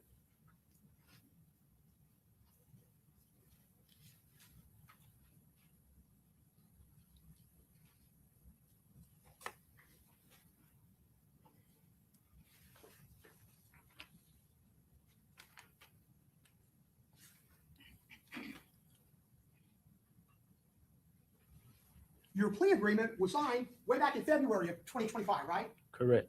You could have been sentenced a long, long time ago, right? Correct. But after your statement in August of 2025, we're still waiting for that to happen, right? Correct. For people to evaluate what you're doing here today, right? I wouldn't say that. I don't know how to answer that. Can you rephrase it? Are you aware of any other reason why your sentencing has been put off so long? Correct. May 1st. Well, just this upcoming May 1st, a federal law has changed in my case. So Well, you don't want to serve a 15-year minimum mandatory in federal prison, do you? no, sir. And you don't want to serve any more time if you can help it in your manslaughter and aggravated battery case in state court, do you? No, sir. And you would do about anything for that not to happen, wouldn't you, Mr. Howard? I wouldn't say anything. Okay. Well, I just think the only way this line of questioning really works is if you have found that the person that is talking is not credible. But he has come off very credible. So if he knows, why not tell? If he sounded like a liar, then this would be like, oh yeah, boom. But first of all, he sounds like he's telling the truth. And he's going to get time off. It's a no-brainer. you wouldn't go out and commit another crime, right? No, sir. And, you wouldn't get in trouble in jail or in prison because that could harm what could happen to you, correct? Correct. But what might be of significant benefit to you is what you're saying here today, right? I'm here because Well, I was subpoenaed here. You've spoken to prosecutors about wanting to get benefit for what you're saying here today, right? If it helps, it helps. But I'm here because I got subpoenaed. Oh, I know you got a subpoena, but the bottom line is you would have never got a subpoena unless you told somebody that you had information to give. Now, would you? Because nobody would have known. Correct. Sustained, and we're getting into a lot of asked and answered territory too. Yes, sir. You would like to have cooperation and get a benefit and a reduced sentence for the story that you're telling today, would you not? I would like to not get a contempt court and not providing or answering questions that will help me further violate my state probation.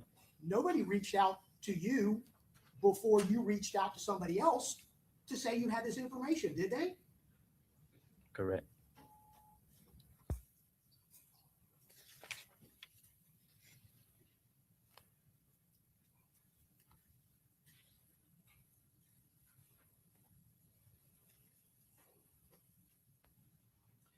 And I think you testified nobody's promised you anything. That's a fact, isn't it, Mr. Howard? Correct. Nobody's told you, hey, you come in and testify today and you tell this story and we're going to give you X. That's not happened, right? Correct.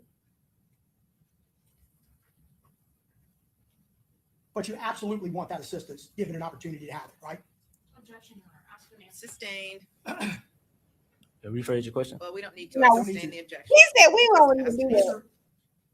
Mr. Howard, everybody out there in the street knows what happened in 2018 with Joe Rod Adams, don't they? And it's been asked and answered many times. Mr. Like, Howard, sit down. Rashad Murphy would have no reason whatsoever to talk to you based on the facts of the Joe Rod Adams murder in 2018. Objection, asked and answered, and false perspective. I don't have any other questions. Okay, thank you. All right, Ms. Toomey? And what did he change? All of that, what did he change? Yep. Good afternoon, Mr. Howard. How are you? I'm doing good. How about yourself? Doing well. Yes, ma'am. All right, so let's start off with kind of where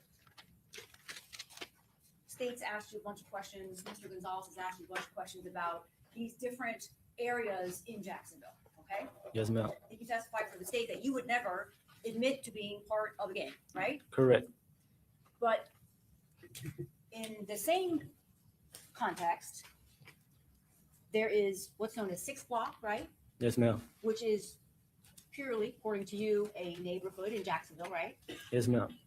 And then there is 45th Avenue, I think, Avenue B, Yes, ma'am.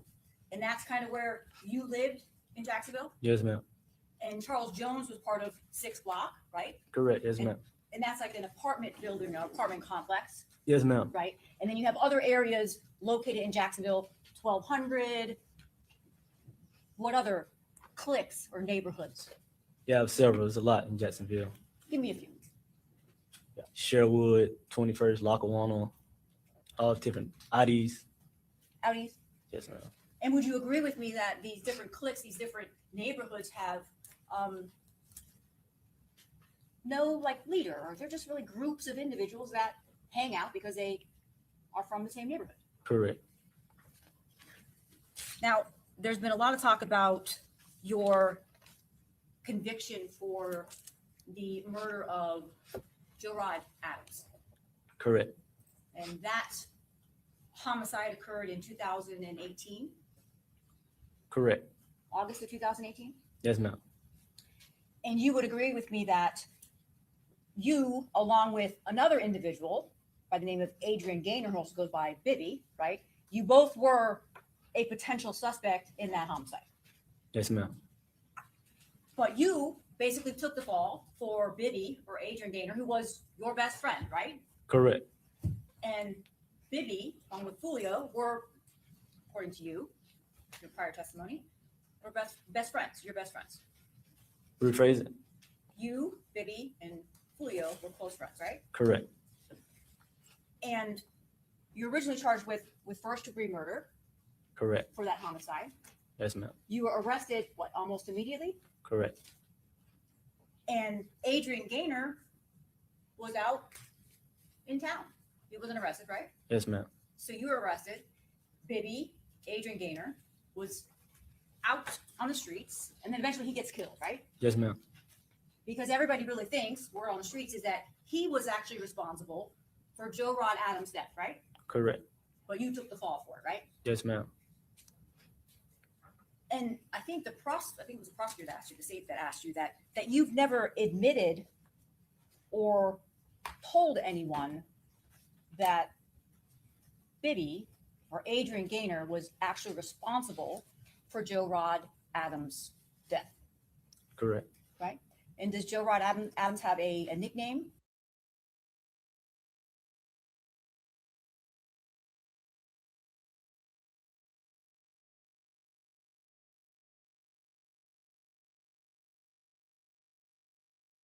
Yes, ma'am. Is it Spaz? Yes, ma'am. And actually, that's not really true when you told the jury that you never told on your best friend that he was actually responsible for Spaz's death. Rephrase it. When you told the jury that you've never told anyone that Bibby, Adrian Gaynor, was responsible, not you, but he was responsible for Spaz's death, that was not correct. How is that not correct? When you spoke to the state, I think your defense attorney was there. Objection, Your Honor. This is improper impeachment. Sustain the objection. Do you recall telling the prosecutors in this case that you took the fall for your best friend on August 4th of 2025? Your Honor, objection, improper impeachment. The question to the defendant, the question to the witness was whether before this case. So, objection again. Okay, sustained. Before your testimony here today. Did you ever So- make that statement? So restate your question. Before your testimony here today, did you ever tell anyone that you took the fall for your best friend? I think Understand? when they asked what did Adrian committed, I said correct. I don't think I ever came out and just said, yeah, like told them on. Okay. Yes, ma'am. So I'm going to refer counsel. I don't understand why Defense she to why page 52. I don't understand why she died on this hill. 5 transcription of the recorded sworn statement. You recall giving a sworn statement on August 4th of 2025, right? Correct. Your federal or your defense attorney in your federal case was there. Correct. Members of the state attorney's office was there. Correct. I believe Detective Ramos of TPD was there, Correct. and you were placed under oath to tell the truth, like you were today. Correct. And during that interview, you indicated that I basically took the rap for my best friend, but he ended up essentially getting killed shortly thereafter. Correct. Right? Correct. I'll move on. Because he's already said that. What are we doing? Joe Rod Adams, was he a member of a gang? I can't tell. I can't say. I didn't know him. Okay, in fact, you had previously testified that he was not in a gang. Yeah, I can't. I don't know him. I can't say. So you don't know either way whether he was involved in a No, gang ma'am. or what. But once again, according to the state, you would never say that you were in a gang. No, ma'am. Because all of these individuals that you associated with or didn't get along with, it's kind of like being in high school, right? You have the jocks, the nerds. They Is don't that a really. question or a comment? What's your question? It's a question. Girl, because we They don't get annoying. along, right? Just like these cliques or these groups in Jacksonville don't get along, Correct. right? Yes, ma'am. Different sides of the streets or grow up in different parts of the neighborhood. Yes, ma'am. He really was terrible. Aaron, just wait till you, Aaron, I want you to started like jobs in high Talk to school. him. I know Girl. we're jumping around here. The state, if I can approach the book. Oh, Lord. I think all of their cross examinations, but they don't have much to add. Gonzalez maybe You had because Robert indicated on Howard direct with talked the about state attorney's office that you were very cautious in trying to protect, obviously, yourself and Charles Jones on that evening when you came down to Tampa, right? Yes, ma'am. But isn't it true at some point in the evening that you and Mr. Jones gotten into an argument? Correct. And that argument took place at Teasers. No, wait, take that back. Truth 18, Correct. right? Am I right about that? Correct. And the argument was about what? Him drinking and consuming drugs, drinking alcohol. Along with him posting where his location was, right? Correct. Wasn't that part of the argument? Both. Correct. And then when you left Truth 18, you actually didn't ride with Charles Jones, right? Correct. You left Truth 18 with someone else. Correct. And that would have been what, Armani Turner Correct. and another female? Correct. And so 149B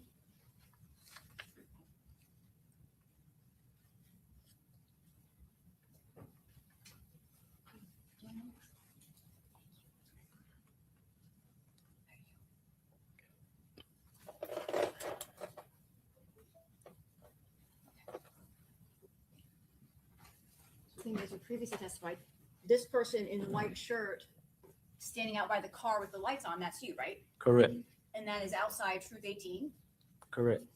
And at that point, you had gotten into a little bit of an argument with Mr. Jones, right? Yeah, before this. I'm sorry, before that? Yes. But yet, when Mr. Jones and his people, or his other friends, right, leave Truth 18, you leave in a completely different vehicle. Correct.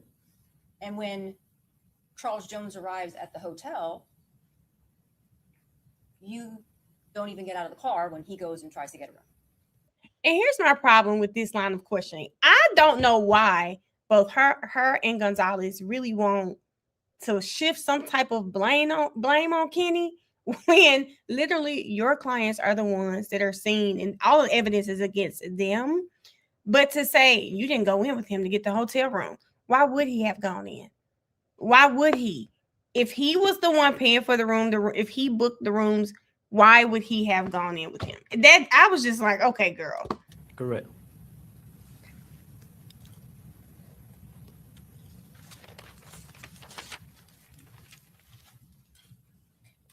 Now, you would agree with me that Mr. Jones is not well liked, right? Correct. And you yourself and Mr. Jones are well-known individuals, right? Correct. And that was part of the problem with Mr. Jones posting his location because you were concerned about that, right? Correct. Because people love you and people hate you. Correct. That's you, right? Yes, ma'am. And Mr. Jones, Charles Yes. Jones. Yes, ma'am. And when law enforcement, specifically Detective Ramos, spoke with you,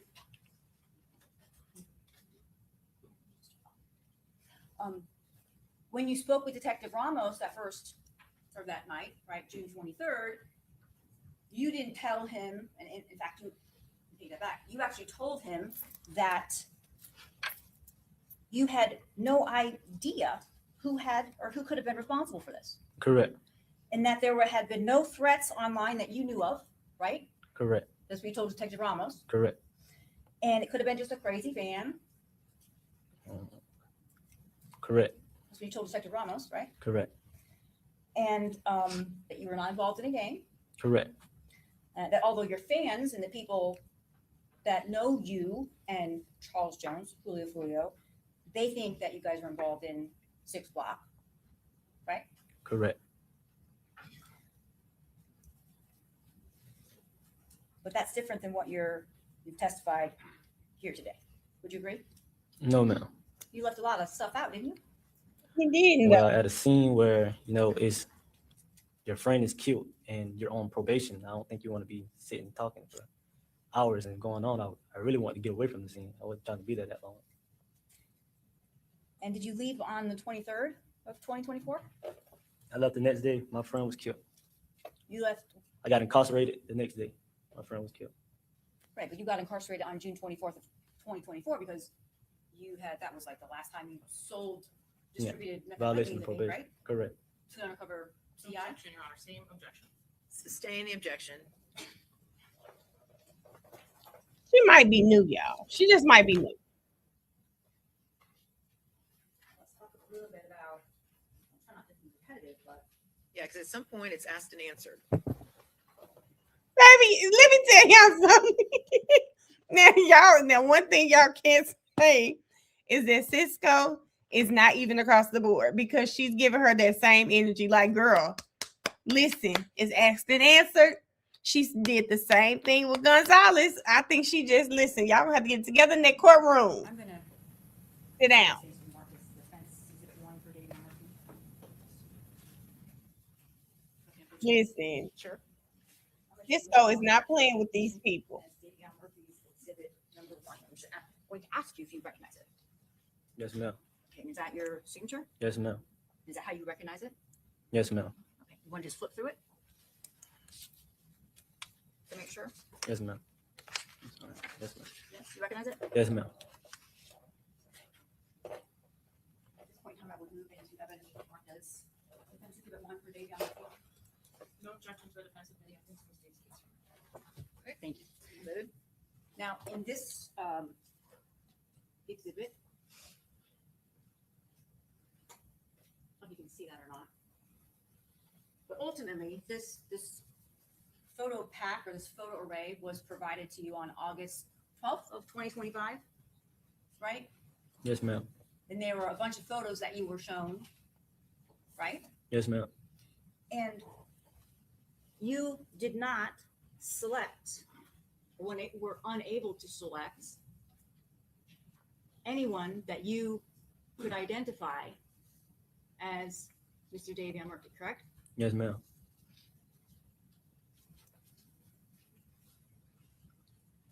All right. Here's my problem with that. Maybe she's just doing something because he is not the victim. That's one. And okay, he doesn't know Davion Murphy. Okay, he doesn't know him. There are plenty of other things that put Davion Murphy at that Airbnb and out there at that murder. Okay, girl. And just briefly about your pending federal charges. Your charges in federal court are pending, have been continued multiple times. Objection has to be Sustain.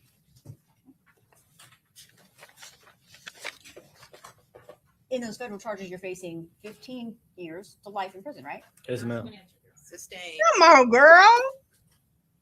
You indicated on direct or on cross that the lowest amount of time you could receive on the federal charges was 15 years. That's not really correct, right?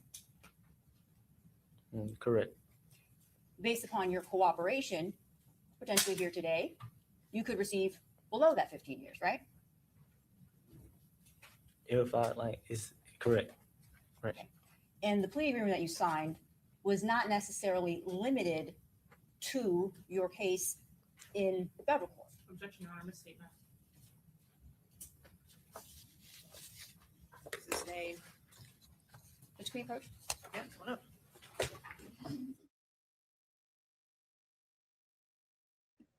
And look at Davion. I guess he wants to hear what's going on. I know that's right.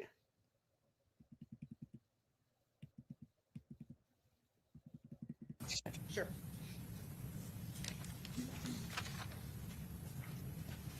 Are you familiar with Darius Beals? Can you restate that? And here we go again with Fizzle. Do you know who he is, Fizzle? Restate it? Do you know who he is? No, ma'am. Do you know Fizzle? No, ma'am. Were you aware that Fizzle was killed 6 days after your friend Charles Jones was? No, ma'am. No? There's. You I'm said. sorry? Can you say everything you said again? Sure. Kind of low. Do you know Darius Beals Darius Or- Bills. or Fizzle? I know Darius. Yes, ma'am. You know him. Yes, ma'am. You've heard about him. I done heard of him. Yes, ma'am. And are you aware that he died, was shot, was murdered 6 days after Mr. Jones was killed? No, ma'am. You don't know that? No, I didn't know it was 6 days after he was killed. No, ma'am. So you'd be shocked to know that. I wasn't shocked. I heard about his passing, but I didn't know it was 6 days. Okay. So you did hear that he died. Yes, ma'am.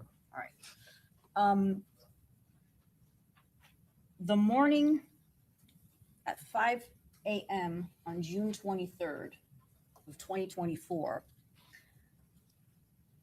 You already said that you know Gutazay, right? Yes, And ma'am. what's his real name?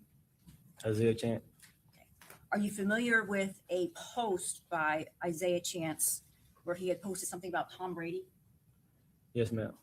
And when you saw that post at 5 o'clock that morning after your friend, Charles Jones, was killed, you hearted that post, right? Correct. Judge, if I can have a moment. Sure.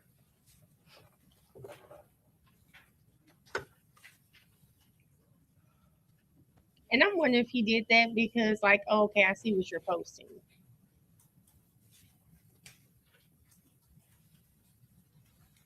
Thank you, Mr. Howard. Okay, thank you, Ms. Jimmy. Ms. Finkelstein, are you crossing this witness? Okay, go ahead. Yes, so far as apparently when Foolio died, Isaiah posted a picture of Tom Brady and Bill Belichick after a Super Bowl. So it was kind of like, I don't want to say claiming that they did it, but celebrating that Foolio had been killed.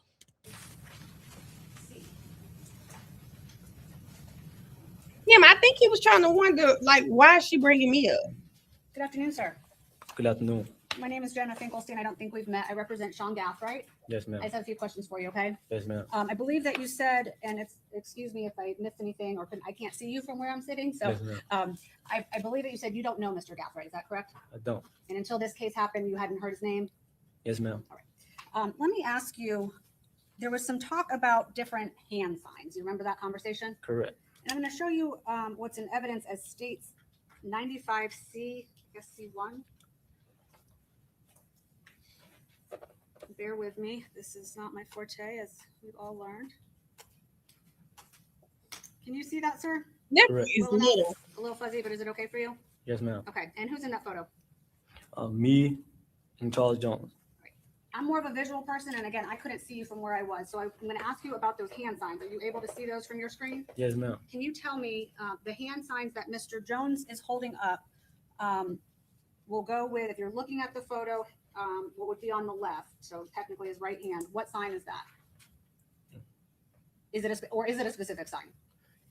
No Pacific sign. Okay, so when somebody throws up a sign or they use their hand and they take their middle finger and their thumb, and then they have other three fingers, that doesn't necessarily mean anything to you. Correct. So if we hear that that means 1200, that could be true, Yes, ma'am. but it also could be just something that Mr. Jones and other people throw up, right? Correct. Your understanding, Mr. Jones was not affiliated with and was actually, I guess, in opposition to people associated with 1200, right? Correct. And from what you know, who else is in that photo? Is that you? Yes, ma'am. So this was promoting something, right? Yes, ma'am. So it's supposed to be, hey, come to our party, watch us perform. Correct. This isn't what you would consider or what we've maybe heard referenced as a diss, right? No, ma'am. This was a good thing. Correct. This wasn't directed at anybody other than people in Tampa to come watch you perform. Correct. Okay, sir. I don't have any other questions. Thank you. Okay. Okay, Mr. Petridis? Yeah, I don't know, yeah. But I guess they gotta have Good afternoon. Good afternoon. I have a few questions for you. You said you got into a different car going from Truth 18 to the Home 2 Suite, correct? Correct. But you had been riding with Charles Jones the rest of the night prior to that, Correct. from Airbnb to Teasers and Teasers to Truth. No, not the last Airbnb. No. Okay. But from Teasers to Truth, correct? From the first club to the second club. I don't recall. If I rode with him to the second club in the car. But you were in his car that night, frequently. Yes, sir. And speaking about when Mr. Chance reached out to you, he reached out to you first. This is going back a couple years on social media. I correct? think so. I recall. And it was, like you said, friendly post. Correct. And I think, was it a welcome home message? No, not a welcome home. Just friendly conversation.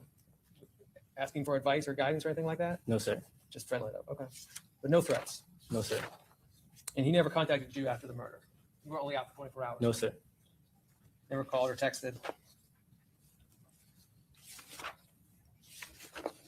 And Mr. Chance, he's not a diss rapper. Doesn't do diss raps. Correct.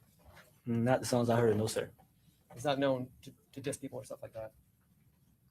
Reset what you said. He's not known to do that, to diss people, to do stuff like that. No, sir. Not that I know of. I don't. So can I have a moment? Yes.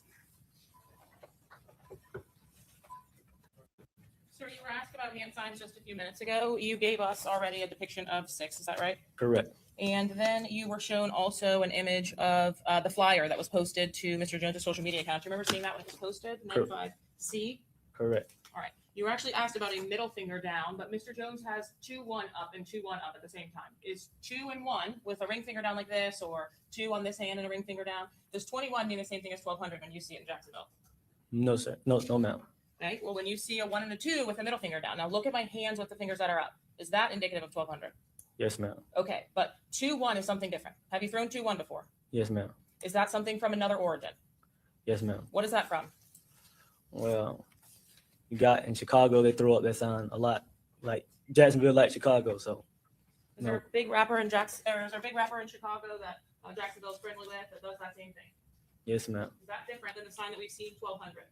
Yes, ma'am. You were asked on direct also about the 6. Are there signs that are also used to be disrespectful to the ops or to the other side? Yes, ma'am. What would that look like? Putting up like a gun or something to a 6. Or shooting Okay, at so a 6. if I put 6 o'clock on one hand and then a gun to it, is that meant to be disrespectful? Yes, ma'am. Okay. What about if I put a 6 downwards?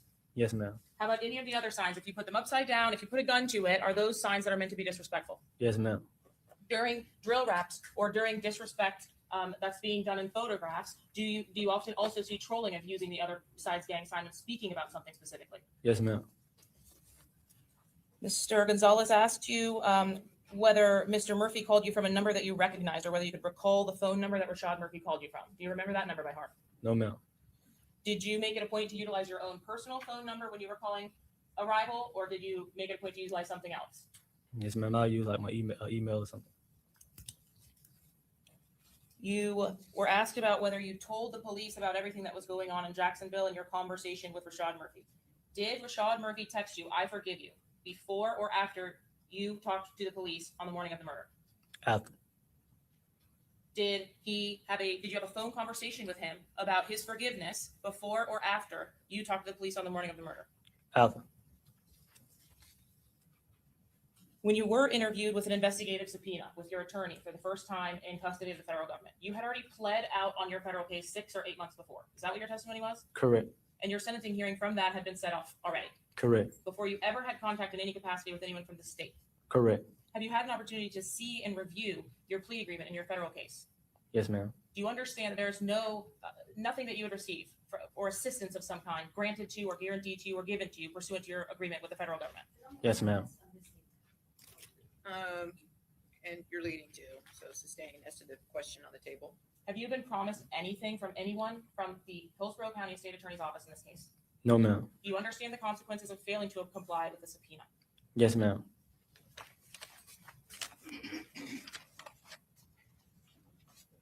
You were asked questions about who knows what about Bibby and Spaz's murder. At the time that you came home from prison, had you actually confirmed for anyone who pulled the trigger? No, ma'am. But in the events that occurred on the night of that murder, there were several witnesses, I presume, in that case. Yes, ma'am. But you had not confirmed that for anyone. Yes, ma'am. Was that the subject of your conversations before Charles Jones died with Rashad Murphy? Correct. Did you even confirm to him whether or not it was you that pulled the trigger that killed his cousin? I did.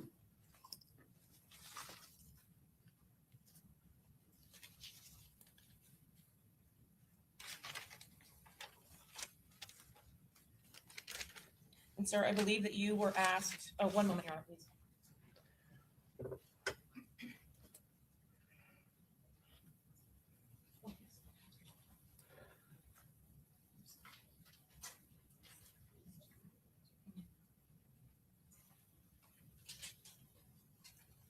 To the homicide, did you have a conversation about the flyers that we saw on the monitor here? Yes, ma'am. What was that conversation? You just like that ceiling to be careful. That was silly Yeah. To and be careful. Yeah. Was it silly to put the address on the flyers? Yes, ma'am. When you met with the federal prosecutors with your investigative subpoena, did you provide to them the password for your phone or your email, iCloud accounts, or whatever it was? No, ma'am. Did you give them a consent form to search the device? Yes, ma'am. And did you provide to them your account information to attempt to enter the device? No, ma'am. Did you provide to them your email? Yes, ma'am. Do you have, or did you have at that time your password? No, ma'am. How long after your arrest had it been that meeting occurred? Over a year. And lastly, you were asked on direct examination whether you had previously identified Xavier Edwards as Fat Boy. Do you recall having a deposition in this case with the defense attorney seated at these tables? Yes, ma'am. Do you recall what that is, where you sit down and you answer questions? Deposition. Yes, ma'am. Do you recall being asked, do you know any individual that goes by the name of Fat Boy? I don't recall. Would it refresh your memory if I showed you a copy of the transcript from that? Yes, ma'am. Your Honor, may I approach the witness? Yes.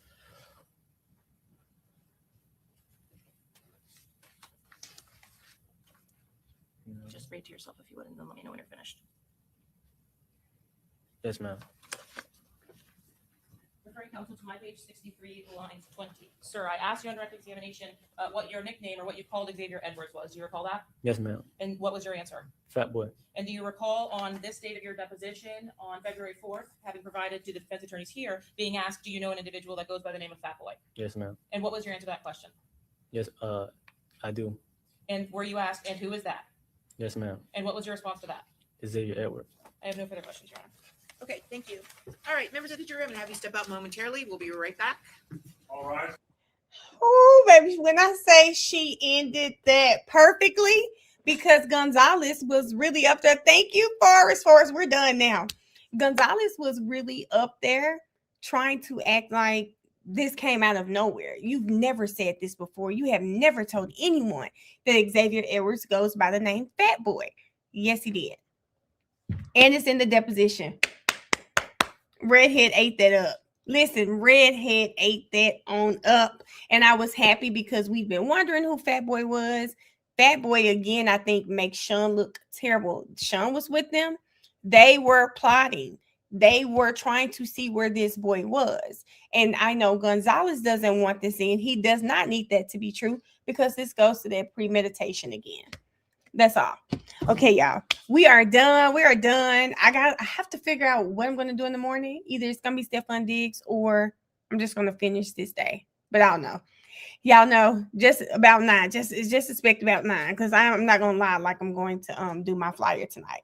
But thank y'all for being here. Thank y'all for the super chats, memberships, liking my live, and hanging with me because it's 1 o'clock in the morning. And I know y'all have to go to work too. So I'll see y'all in the morning. Bye, everybody.